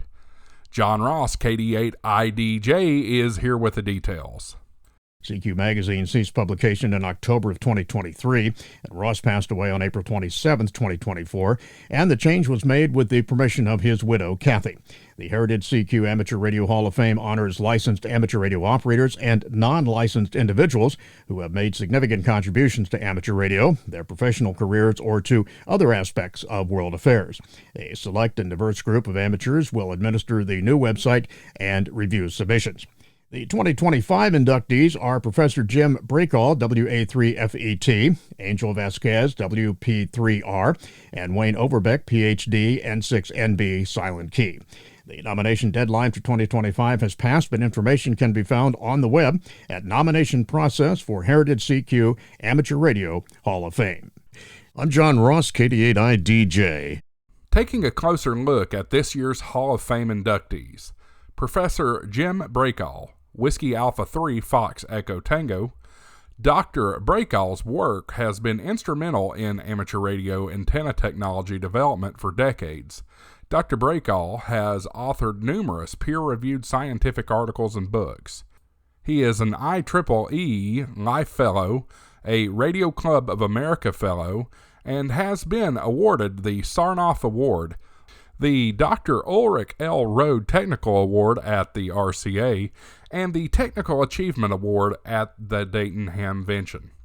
Next, Angel M. Vasquez, Whiskey Papa 3 Romeo. Vasquez graduated from the City University of New York. He worked at WNYC as a radio engineer before moving back to Arecibo, Puerto Rico, and taking the job at the Arecibo Observatory in 1977, rising to become the head of telescope operations. He has presented numerous of talks on the Arecibo Observatory and his amateur radio experiences at the Dayton HamVention Antenna Forums, RCA Speaker Series, HamSci conventions, and multiple amateur radio clubs around the world. He was awarded Puerto Rico Amateur of the Year in 2017. And finally, Wayne Overbeck, Ph.D., November 6, November Bravo, Silent Key. Overbeck was co-inventor of the Quaggy antenna, which is part quad, part Yagi. He was active in amateur radio for over 68 years, was a communications law professor and textbook author, as well as an accomplished DXer and contester. AMSAT will return to the 2025 Dayton HamVention with a strong lineup of events, volunteer opportunities, and social gatherings. The event is set for May 16th through the 18th at the Greene County Fairgrounds in Xenia, Ohio, where AMSAT will again serve as one of the larger exhibitors, occupying booths 1007 through 1010 and 1107 through 1110 in Building 1. Alongside its booth activities, AMSAT will host a variety of forums and after-hours events designed to engage and inform amateur radio enthusiasts. In preparation for HamVention, AMSAT is actively seeking volunteers to help staff the booth. Around 20 volunteers assisted during last year's event, providing a crucial link between AMSAT and the broader amateur radio community. Whether attendees can offer a few hours or the entire weekend, AMSAT welcomes all who are interested. Those wishing to volunteer or request more information can contact Phil Smith, W1EME, via email at w1eme@astrocom.net. The AMSAT Forum is scheduled for Saturday, May 17th from 1:35 p.m. to 3:10 p.m. Eastern Daylight Time in Forum Room 2. Attendees are encouraged to arrive early and catch the ARIS Amateur Radio on the International Space Station Forum at 12:40 p.m. in the same room. The forum will provide updates on current projects and future plans within the AMSAT community. The 16th Annual Tucson Packet Radio and AMSAT Banquet will take place on Friday, May 16th at 6:30 p.m. Eastern Daylight Time at the Kohler Presidential Banquet Center in Kettering, Ohio. This year's keynote speaker will be Phil Karn, KA9Q, who will discuss developments at his KA9Q radio software suite. Tickets are $70 and must be purchased in advance through the AMSAT store by Monday, May 12th at 5 p.m. Eastern Daylight Time. Seating is limited based on the number of meals reserved with the caterer, and no tickets will be sold or distributed at the AMSAT booth. On Thursday, May 15th, AMSAT will host its annual informal gathering at Tickets Pub and Eatery in Fairborn, Ohio, from 6 p.m. to 8 p.m. No program or reservations are required, just food, drinks, and conversation. All are welcome to attend and enjoy a relaxed evening ahead of the HamVention weekend. Tickets offer a wide menu of Greek and American fare, along with beverages from the bar. As the general player in amateur radio satellite operations, AMSAT's presence at HamVention continues to reflect its leadership in advancing space-based amateur radio. From technical presentations to social events and volunteer engagement, AMSAT offers multiple ways for newcomers and seasoned operators alike to get involved and connect with the broader ham radio community. Even an inch of rain could not stop hundreds of scouts or amateur radio operators at the centennial of Camp Lazarus near Delaware, Ohio this past weekend. ARRL Great Lakes Division Vice Director Roy Hook W8REH, said the weather was lousy, cold, and an all-day rain. We were inside the large back porch of the main building, so we were out of the rain, but not the cold. But we did have several stations operating, said Hook. Our turnout was good, with many hams from various clubs attending, and we were able to interest many of the scouts and parents who stopped by. Hook went on to say that a trip to check out the dining hall provided a surprise, finding hundreds of scouts chowing down inside. The weather didn't dampen their spirits, he noted. It just changed where they were hanging out and having fun. A group of scouts, 12 to 13 years old, discovered they could send emails from the WinLink PC, so they took turns sending messages to their family and friends. The FBI Amateur Radio Association, Fredericksburg, Virginia, will host a special event for National Police Week, May 11th through the 18th, 2025. K3FBI/0 through 9 will be on the air from 0001 Zulu through Sunday, May 11th through 2359 Zulu, Sunday, May 18th, operating on all bands and all modes. A certificate is available. The event honors all law enforcement members who have died in the line of duty. There will be multiple stations from around the U.S. operating on May 11th. K3FBI/9 will operate from the Little Bohemia Lodge in Manitowish Waters, Wisconsin. This is the scene of the 1934 raid to capture John Dillinger and Babyface Nelson, and where FBI Special Agent W. Carter Baum was killed. In addition, on May 11th through the 17th, from 0000 Zulu to 0000 Zulu, the W. Travis Lofton High School Amateur Radio Club, K4WTL, will operate special event station in 4P. The second annual Queens of the Mountains YL Summits on the Air special event weekend will start at 0000 Zulu on June 7th and end at 2359 Zulu on June 8th, 2025. The biggest change from last year is that women from around the world are being invited to activate summits. After positive feedback and support from several international YL resources last year, the hope for 2025 is that YLs worldwide will participate, making this truly an international event. New this year, event use of the special 1x1 call signs for U.S. participants is not required. Operators may apply for and use a 1x1 call sign, but everyone should feel free to use their own call sign. All amateur radio operators, OM and YL, are invited to chase the queens, and all SOTA YLs around the world are encouraged to activate. In addition to certificates recognizing various levels of achievement by YL activators, all chasers are eligible to receive a certificate for working 5 or more YL activators. For more information, visit www.sota.org.uk. We pause for stations along the network to identify. We are This Week in Amateur Radio, available as a stream to your favorite digital device on Spotify, TuneIn.com, Overcast, iHeartMedia, and wherever you download your podcasts.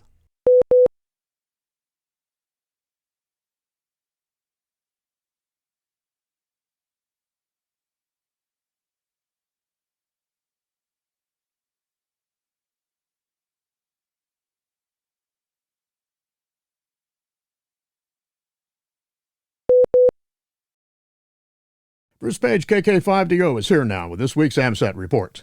Bruce? Thanks, John. The 43rd Annual AMSAT Space Symposium and Annual General Meeting will be held in Phoenix this year at the Holiday Inn and Suites, Phoenix Airport North.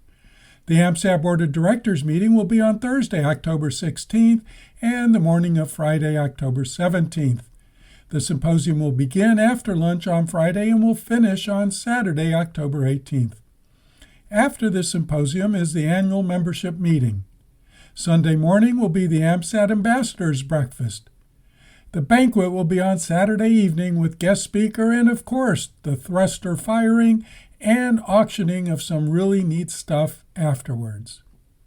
Information on room reservations at a reduced rate and event registration will follow shortly. This is Bruce Page, KK5DO. Back to you, John. And thanks, Bruce, for that report. It is time for this week's propagation and solar weather forecast.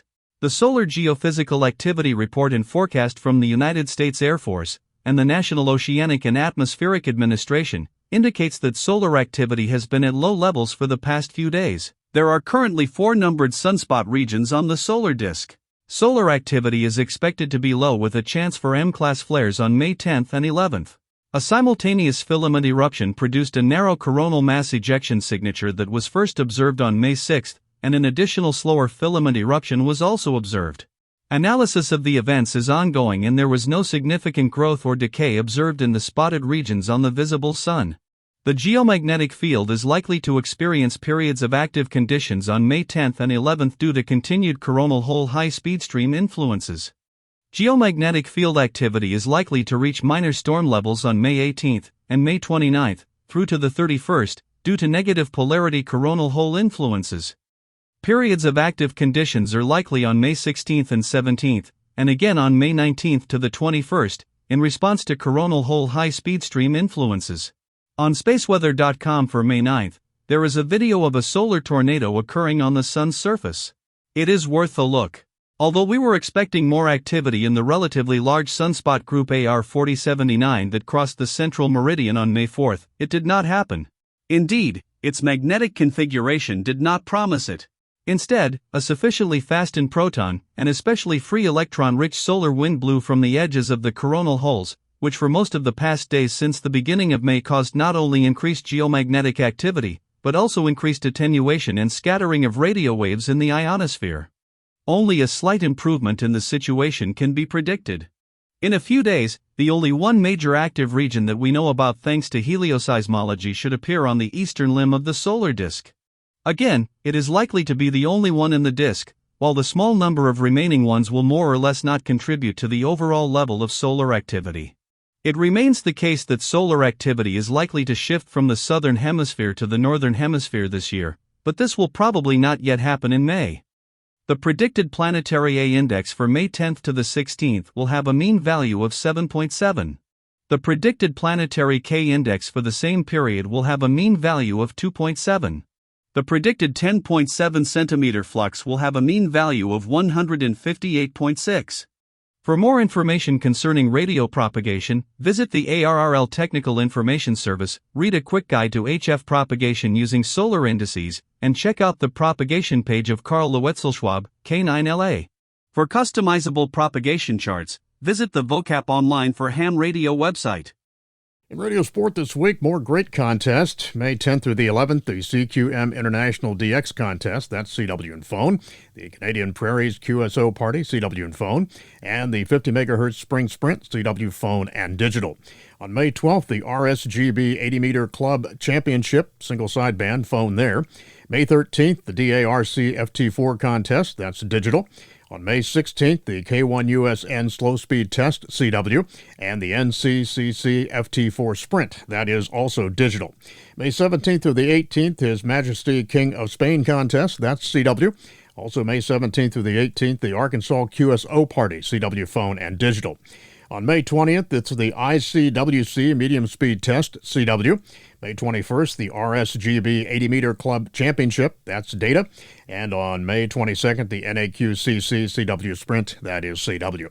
Remember to visit the ARRL contest calendar for more events and information in your area. Upcoming section, state, and division conventions. May 10th, it's the Lincoln Amateur Radio Club hosting the ARRL Nebraska State Convention. That's in Lincoln, Nebraska. May 16th through the 18th, the Dayton HamVention in Xenia, Ohio. May 30th through June 1st, CPAC hosting the ARRL Northwestern Division Convention in Seaside, Oregon. And on June 8th, it's the Breeze Shooters Hamfest hosting the ARRL Western Pennsylvania Section Convention. That's in Butler, Pennsylvania. The 24-hour International Amateur Radio Union HF World Championship begins at 1200 UTC on Saturday, July 12, and ends at 11:59 UTC on Sunday, July 13. This annual contest supports amateur self-training in radio communications, improving operating skills, and conducting technical investigations, and intercommunicating with other amateurs around the world using the 160, 80, 40, 20, 15, and 10-meter bands. Ken Yamamoto, JA1CJP Secretary, IARU Region 3, in an email passed to us by WIA Secretary Peter Klee, reminds us here at the WIA that in this contest multipliers are the total number of ITO zones plus IARU member society HQ stations worked on each band, not mode. Thus, Society's HQ stations participation is very important for the multipliers. Martin J. Marty Pittinger, KB3MXM, has resigned as Vice Director of the ARRL Atlantic Division effective April 28, 2025. Pittinger had been Vice Director since January 2023 when he was appointed to the role. He was elected in November 2023 to a 3-year term that began January 1, 2024. Pittinger previously served as Section Manager of the ARRL Maryland and Washington, D.C. section. ARRL President Rick Roderick, K5UR, will appoint a successor to serve the remainder of Pittinger's term, which expires in 2026. ARRL, the National Association for Amateur Radio, is governed by an all-volunteer board of directors. Elections are held for 5 of the 15 ARRL divisions each year for terms of 3 years. The ARRL Hudson Division is now on Discord. Discord is a great platform to connect and chat with like-minded peers. It is very simple to join the ARRL Hudson Division Discord. First, go to our website, hudson.arrl.org, and click on News and Discord. There you will find an invite link. Clicking on that will take you directly to Discord, where it will ask you to accept the invite. If you do not already have a Discord account, it will walk you through the setup process. Once in, you'll be able to stay up to date on what everyone is doing in the Hudson Division. Discord is available on phones and computers. Please remember to keep it clean and family-friendly, just like on the air.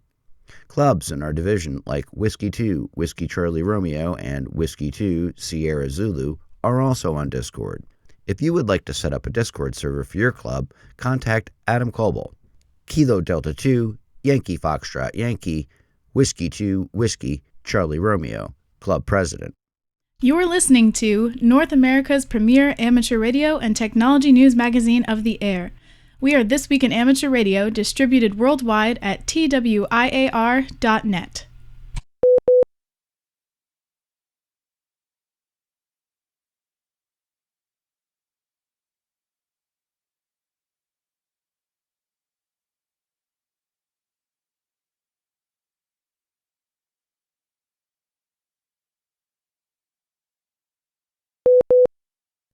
The Federal Communications Commission is set to discuss a groundbreaking proposal at its May 2025 meeting that could reshape the future of the Internet access from across the United States. The agency will consider a further notice of proposed rulemaking to explore the expanded use of the 12.7 to 13.25 gigahertz and 42 to 42.5 gigahertz spectrum bands for satellite communications, potentially unlocking new opportunities for satellite-based broadband services. This move signals a shift in focus towards space-based internet solutions as a viable alternative or complement to traditional terrestrial wireless networks. The proposal outlined in GN docket number 22-352, WT docket number 23158, and GN docket number 14-177 comes at a time when demand for high-speed internet is surging, particularly in rural and underserved areas where terrestrial infrastructure remains costly and challenging to deploy. By opening up these spectrum bands for satellite use, the FCC aims to foster innovation and competition in the broadband market, potentially enabling companies like SpaceX's Starlink, Amazon's Project Kuiper, and other satellite providers to deliver faster, more reliable internet to millions of Americans. The 12.7 to 13.25 gigahertz band, part of the KU band, and the 42 to 42.5 gigahertz band within the QV band are currently underutilized for satellite communications. The FCC's exploration of these bands reflects a strategic pivot from earlier proposals that prioritize terrestrial wireless services, such as 5G, in these frequencies. The agency now seeks to balance the needs of both terrestrial and satellite operators, recognizing the unique advantages of satellite broadband in bridging the digital divide. Companies like Starlink have already deployed thousands of low Earth orbit satellites, providing high-speed internet to over 2 million users globally. However, spectrum availability remains a critical bottleneck for scaling these services. The 12.7 to 13.25 GHz and the 42 to 42.5 GHz bands could provide the necessary bandwidth to support higher data rates and more users, particularly in densely populated areas where satellite signals often face interference. The FCC will seek public comment on technical and regulatory frameworks to ensure efficient use of the spectrum while minimizing interference with existing services. Stakeholders, including satellite operators, wireless carriers, and consumer advocacy groups, are expected to weigh in on issues such as spectrum sharing, licensing models, and environmental concerns related to satellite deployments. The FCC's May meeting will mark a pivotal moment in the evolution of broadband policy as the agency grapples with the challenge of meeting skyrocketing connectivity demands in an increasingly digital world. If approved, the rulemaking could pave the way for a new era of satellite-driven internet access, bringing the promise of universal connectivity closer to reality. The FCC has granted a low-power FM license to a group of Colorado radio enthusiasts, some of whom are also hams. If you want to hear a limited sampling of what will soon be broadcast on Colorado's newest low-power FM radio station, you can tune in online for now. In early April, the FCC gave a green light to the Colorado Society of Wireless and Broadcast Engineering, a collective that described itself to the FCC as local university students, amateur radio operators, and engineers. The group has proposed a 100-watt station on 107.1 FM. The website that previews some of the programming belongs to the Society's founder, Vlad Fomachek, KX4TH. The station's December 2023 application was approved by the FCC after rejecting claims from the license holder of a nearby translator station that the minimum separation distance between the translator and the proposed low-power FM station was not met. According to a report on the Radio World website, the low-power station is designed to benefit its participants as well as its listeners by providing training in audio, computer, electrical, and mechanical engineering. The group has also said that it hopes to present community programming, collaborative programming from the nearby university, and will experiment with open-source digital HD radio. SpaceX called out rival EchoStar for allegedly failing to meet deployment requirements for radio spectrum in the 2 GHz band using novel evidence, a spectrum analysis performed by a Starlink satellite. The FCC assigned a portion of the spectrum known as AWS-4 to EchoStar, a subsidiary of Charlie Ergen's Dish Networks, to support both satellite communications and a ground-based 5G network. SpaceX told the FCC on April 14th that it used the Starlink satellite to measure the activity in EchoStar's frequency bands and that not much was happening. SpaceX says it analyzed 3 locations in Alaska, the northeast U.S., and the western U.S., but EchoStar pointed out that its requirement is to serve 70% of the U.S. population, and the company maintains it does do that, and the FCC certified as much in 2023. If SpaceX, intentionally or not, measured areas with low population density, both companies have a point. EchoStar is meeting its official requirement, but that threshold isn't a meaningful measure of spectrum usage. Why does SpaceX care? New Starlink users in the United States are being asked to pay congestion fees of up to $250 on top of the normal cost of the broadband service. That's a sign the Starlink network is reaching capacity in its most lucrative market, even as its international expansion is slowing.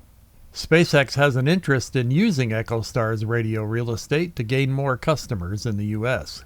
Where does this go from here? Accusations of spectrum squatting between competitors are nothing new, and this could simply be a novel way to make the argument. But Quilty's Kimberly Syverson Burke writes that if the Musk-friendly FCC were so inclined, it could use this evidence to justify revising the 2 GHz and Big LEO licensing framework to enable shared spectrum use that prioritizes next-gen systems like Starlink. This has been a year for introspection in the world of communication. The International Amateur Radio Union is examining whether to restructure. In the U.S., the FCC is evaluating the full scope of its rules and regulations, and in the UK, the BBC is looking at ways to rechart its course. With its charter set to expire in 2027, the BBC is using this year and next to examine its relationship with audiences across England, Wales, Scotland, and Northern Ireland. BBC account holders have begun receiving questionnaires to complete online to let the broadcaster know how they see its future. Tim Davie, BBC Director General, said that the questionnaire, which takes about 10 minutes to complete, is the first of the BBC's 2-part research process to include later audience polling, and the results will contribute toward the BBC's charter review process. The BBC says in its written introduction to the questionnaire, "The BBC belongs to all of us. That's why it matters that we understand what you want the BBC to offer you and your family and the UK overall." It is planned to publish the findings from the questionnaire later this year. In West Bengal, India, law enforcement officials in one city are adding amateur radio shacks to police stations. Now they are busy getting volunteers trained and licensed to use them. 2 months of ham radio training began in late April for civic volunteers who assist at the 26 police stations throughout the city of Barakpur. The sessions are being conducted by Sarayan Mondal, VU2ZHF, Pashupati Mondal, VU2ODQ, Deepak Chakraborty, VU2TLW, and Jayanta Baidiya, VU2TFR, all members of the West Bengal Radio Club. The training is designed to prepare the volunteers for the exam leading to the ham radio certificate from the Ministry of Telecommunications. Radio shacks are expected to be set up at each of the 26 police stations and the police central office. The police commissioner told local media that adding wireless communication to the various modes used by law enforcement will be especially helpful for disaster response. You are listening to This Week in Amateur Radio, available to download as a podcast from anywhere on the web podcasts are available.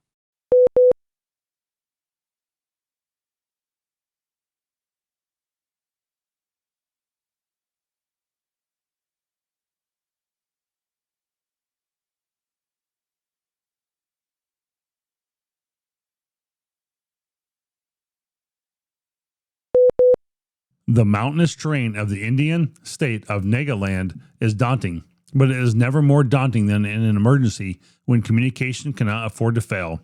An amateur radio training program has been helping state officials train in the latest communication technologies. Open source classes for amateur radio, also known as Oscar India, has been working with the Nagaland State Disaster Management Authority to sharpen responders' communication skills. In the most recent session, held in late April, participants celebrated a first for responders in the region in northeast India. They successfully used a radio signal for image transmission using the call sign AT2NE. District project associates who work for the Disaster Management Authority were able to see the benefit of this image transmission mode. They also received training in the antenna building and Morse code. Oscar India's convener, Nikathan Chatterjee, VU2OII, told local media this demonstration proves radio's vital role when modern networks fail. While we have conducted similar transmissions elsewhere, bringing this capability to Northeast India's unique landscape is particularly rewarding. The Heritage CQ Amateur Radio Hall of Fame, created by longtime amateur radio publisher Richard Ross, K2MGA Silent Key, will continue to honor amateur radio operators on a new section of the hamgallery.com website. John Ross, KD8IDJ, is here with the details. CQ Magazine ceased publication in October of 2023, and Ross passed away on April 27, 2024, and the change was made with the permission of his widow, Kathy. The Heritage CQ Amateur Radio Hall of Fame honors licensed amateur radio operators and non-licensed individuals who have made significant contributions to amateur radio, their professional careers, or to other aspects of world affairs. A select and diverse group of amateurs will administer the new website and review submissions. The 2025 inductees are Professor Jim Brakall, WA3FET, Angel Vasquez, WP3R, and Wayne Overbeck, PhD, N6NB, Silent Key. The nomination deadline for 2025 has passed, but information can be found on the web at Nomination Process for Heritage CQ Amateur Radio Hall of Fame. I'm John Ross, KD8I DJ. Taking a closer look at this year's Hall of Fame inductees. Professor Jim Brakall, WA3FET. Dr. Brakall's work has been instrumental in amateur radio antenna technology development for decades. Dr. Brakall has authored numerous peer-reviewed scientific articles and books. He is an IEEE Life Fellow, a Radio Club of America Fellow, and has been awarded the Sarnoff Award, the Dr. Ulrich L. Rode Technical Award at the RCA, and the Technical Achievement Award at the Dayton HamVention. Next, Angel M. Vasquez, WP3R. Vasquez graduated from the City University of New York. He worked at WNYC as a radio engineer before moving back to Arecibo, Puerto Rico, and taking a job at the Arecibo Observatory in 1977, rising to become head of telescope operations. He has presented numerous talks on the Arecibo Observatory and his amateur radio experiences at the Dayton HamVention Antenna Forums, RCA Speaker Series, HamSci conventions, and multiple amateur radio clubs around the world. He was awarded Puerto Rico Amateur of the Year in 2017. And finally, Wayne Overbeck, PhD, N6NB, Silent Key. Overbeck was co-inventor of the Quaggy antenna, which is part quad, part Yagi. He was active in amateur radio for over 68 years, was a communications law professor and textbook author, as well as an accomplished DXer and contester. Members of the Japan Amateur Radio League are showing their support for the Osaka Kansai Expo 2025 in a big way. For the 184 days, they are calling QRZ with the call sign 8 Kilo 3 Echo X-Ray Papa Oscar. The expo opened on April 13th with the first QSIS made by JARL President Koji Morita, Juliet Alpha 5, Sierra Uniform Delta. Volunteers throughout the organization will continue the activation until the conclusion of the 13th of October.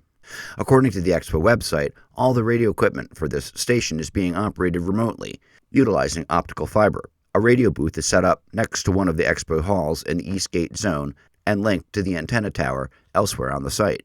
Not everything is happening on site.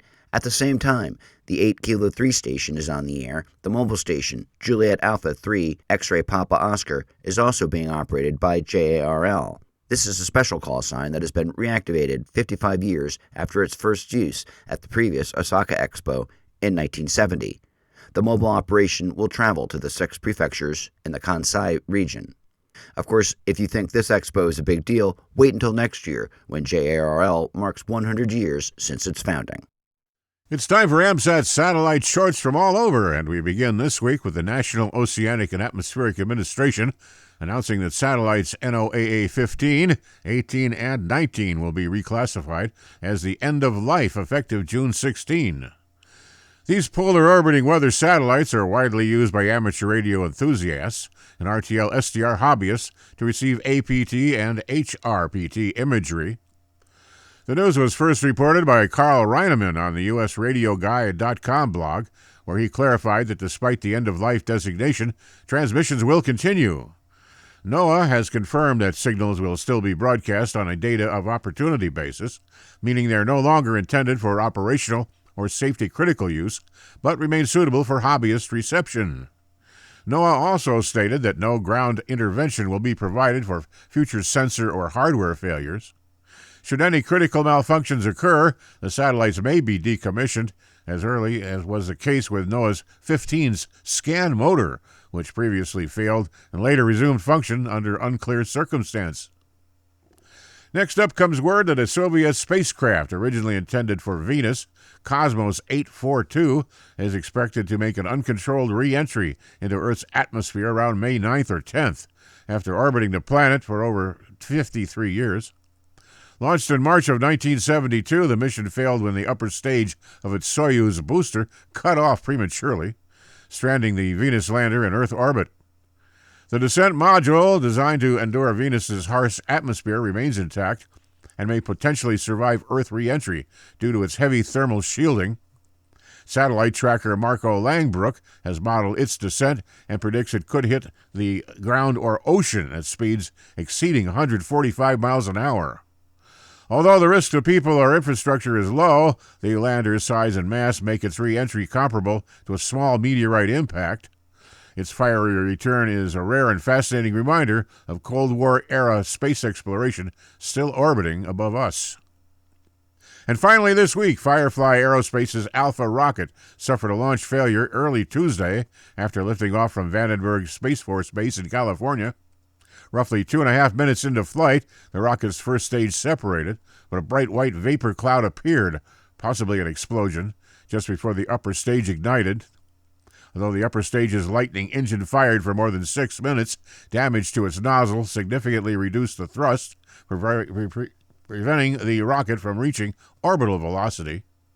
The mission, which was carrying Lockheed Martin's LM-400 tech demo satellite, ended the rocket payload mission and it fell into the Pacific Ocean.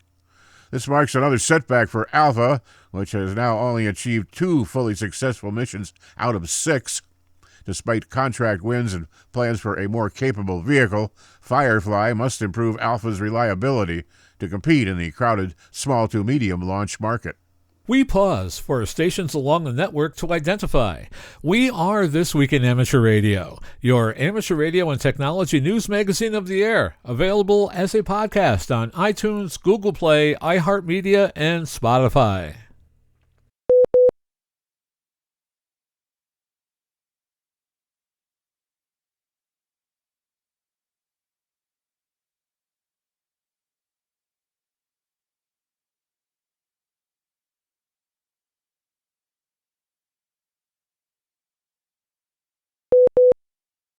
GPS and similar satellite navigation systems revolutionized how you keep track of where you are and what time it is.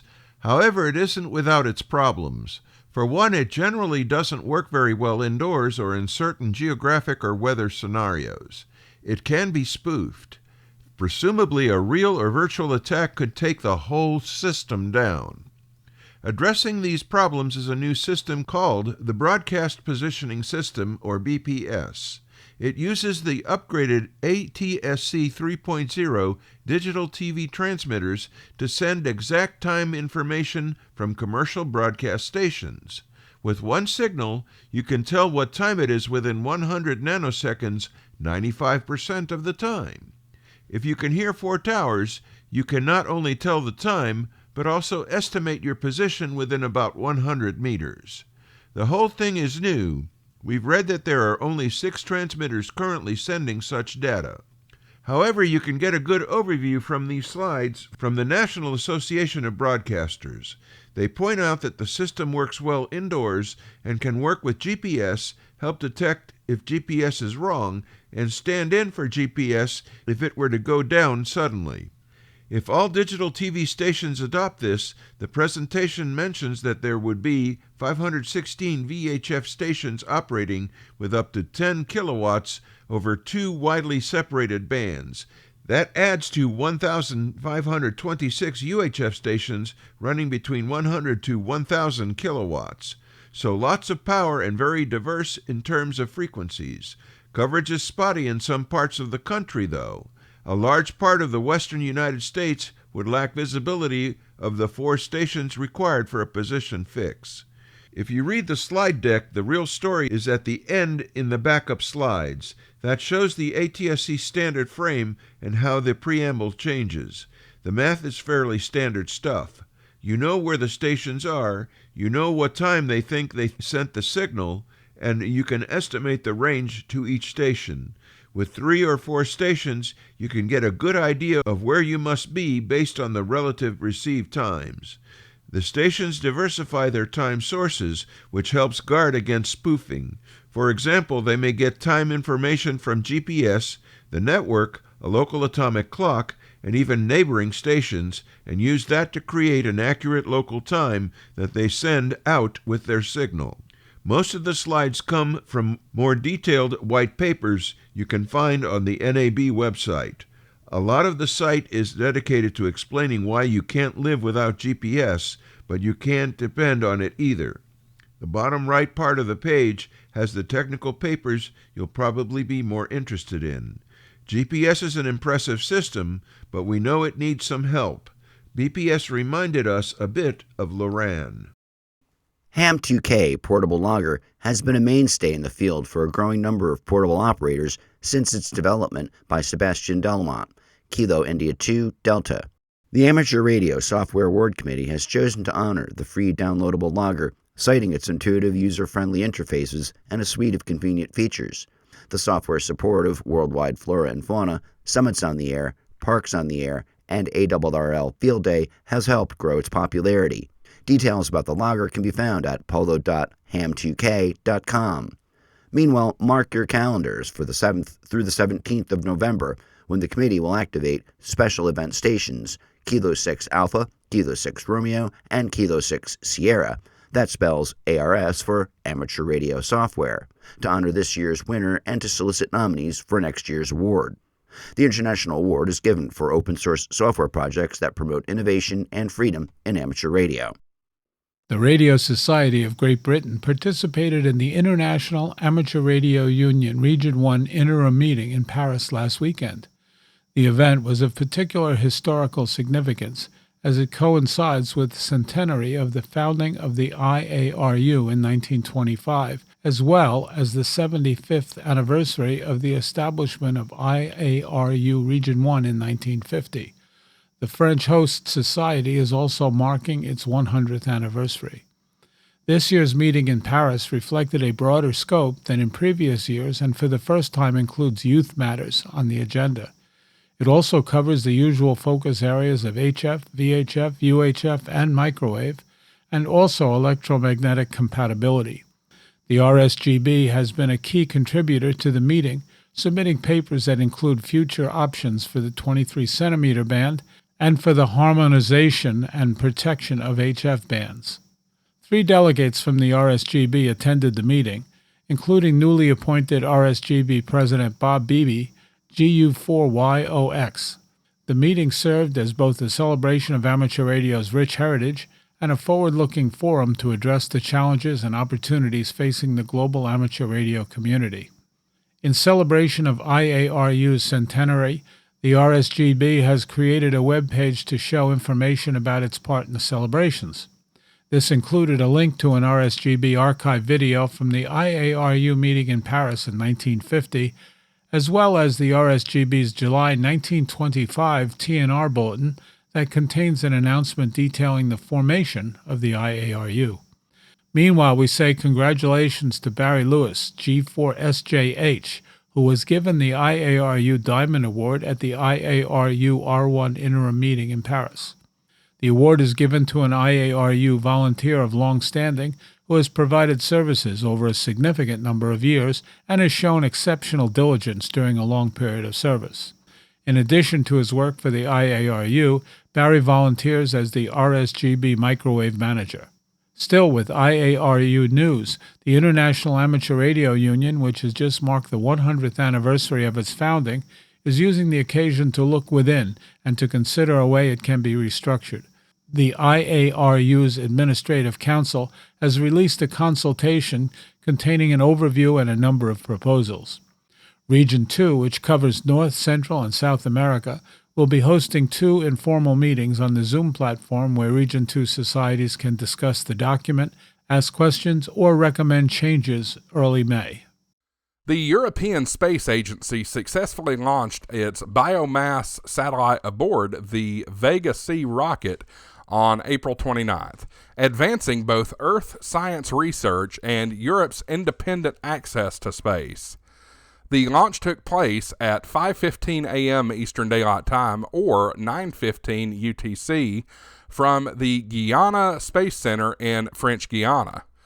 The satellite separated from the rocket's Avum upper stage nearly an hour later, entering a sun-synchronous orbit at an altitude of 666 kilometers.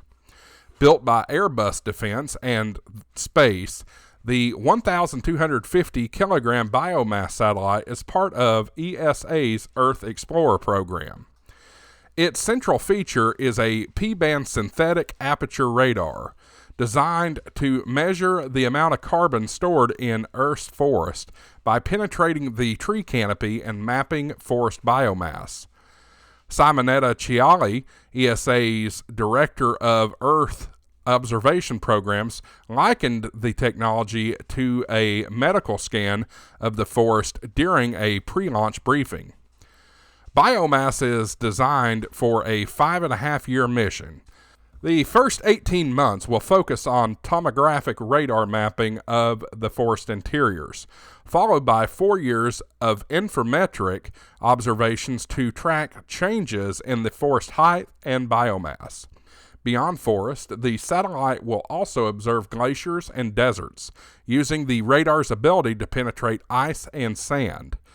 ESA plans to collaborate with NASA, sharing data with the forthcoming NISAR satellite, which operates a similar SAR system at higher frequencies. The satellite's radar system required new advancements in radio frequency electronics due to the use of lower frequency P-band waves. Airbus official Justin Byrne noted that engineers had to develop custom amplifiers and supporting electronics. The radar's 12-meter deployable antenna, built by L3 Harris, will begin unfolding a few days after launch in a process expected to take 4 days. This mission marks Vega C's second launch since returning to flight in December 2024, following a 2022 failure during the VV-22 mission. ESA and Arianespace officials emphasized the extensive reviews and oversight applied to the rocket to ensure reliability.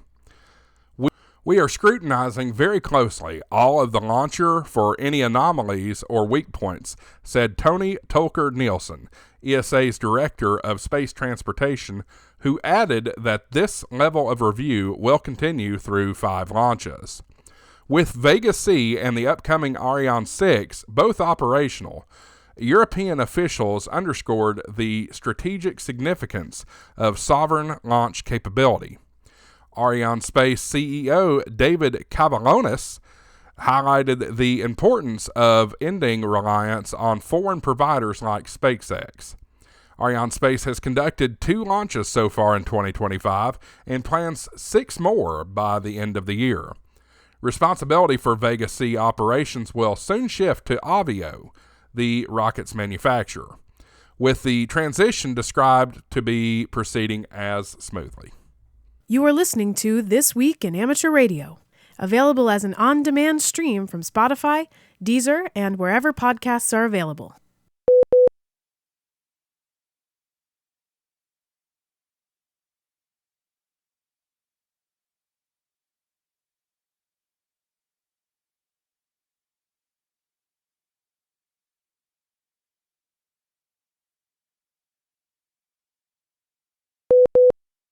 And finally this week, we take leave of you with this story. Never mind pieces of space junk from decommissioned satellites. Right here on Earth, pieces of weather balloons have been found littering one beach in Australia. Remnants of latex rubber and foam boxes with scientific instruments washed up recently on the southwest coast of Victoria, where they were discovered by beach patrol crews. According to local media, the half-dozen or so balloons were carrying a radiosonde to measure temperatures, wind speed, wind direction, and relative humidity. The balloons had been launched from Tasmania for a research project hosted by the Commonwealth Scientific and Industrial Research Organization, the Australia Bureau of Meteorology, and the U.S. Department of Energy. The launch site on the northwest tip of Tasmania is considered the location of the planet's purest air, making it a perfect spot for scientists' climate studies. Heath Powers, the project's operations manager, said in an Australian Broadcasting Corporation report that scientists are testing more eco-friendly ways to conduct these studies without creating such an impact on marine life. This Week in Amateur Radio is holding open auditions for news anchors for the weekly national worldwide amateur radio news service. If you have a good radio voice and can reliably read provided news copy, we are looking for you. This, of course, is an all-volunteer position. An amateur radio license is not required. You must have a high-quality microphone, headset mics are not used, and be familiar with audio editing software to record and edit your finished news stories before uploading. If you would like to try out for a weekly or bi-weekly anchor position with North America's premier amateur radio news on air and podcast, please send an email to our producer, George, W2XBS. You can include a sample MP3 of yourself reading news copy sent as an attachment to W2XBS77@gmail.com. That's whiskey, the number 2, X-ray Bravo Sierra 77@gmail.com. Be sure and use Anchor Audition in the subject line. Please include your phone number and a good window of time for a callback to discuss your submission and our operating logistics to see if This Week in Amateur Radio is a good fit for you. We hope to hear from you soon. This Week in Amateur Radio is streamed on the internet, broadcast on low-power FM, and heard on nets and repeaters all around the world, like the K2IWR repeater operated by the Skyline Amateur Radio Club on 147.180 MHz in Cortland, New York, where This Week in Amateur Radio is heard each Tuesday evening at 8:30 p.m. Eastern. If you would like to have your club's repeater announced on This Week in Amateur Radio, send us an email with all the pertinent information to w2xbs77@gmail.com. Many of the news and information items heard in this edition of This Week in Amateur Radio have been provided by the American Radio Relay League, the ARRL Audio News Service, and the ARRL Letter, AMSAT, the Radio Amateurs of Canada, the Shortwave Listening Post, the Federal Communications Commission, the Radio Society of Great Britain, and Ofcom, the South African Radio League, the International Amateur Radio Union, the Wireless Institute of Australia and the Australian Communications and Media Authority, the New Zealand Association of Radio Transmitters, the Amateur Radio Newsline, the Rain Hamcast, Eric Guth, 4Z1UG and QSO Today, QRZ.com, the International Telecommunications Union, the 425DX News, Parks on the Air, and the Soda Reflector, and various news sources on the Internet. With special thanks to all our weekly news sources and to you, our listeners, that wraps up this edition of This Week in Amateur Radio. If you'd like to write to us, you can find everything you need, including archive editions of the news service, at our website at twiar.net. And now, for all of us at This Week in Amateur Radio headquarters and our news team around the world, this is Chris Perrine, KB2FAF, wishing you a 73.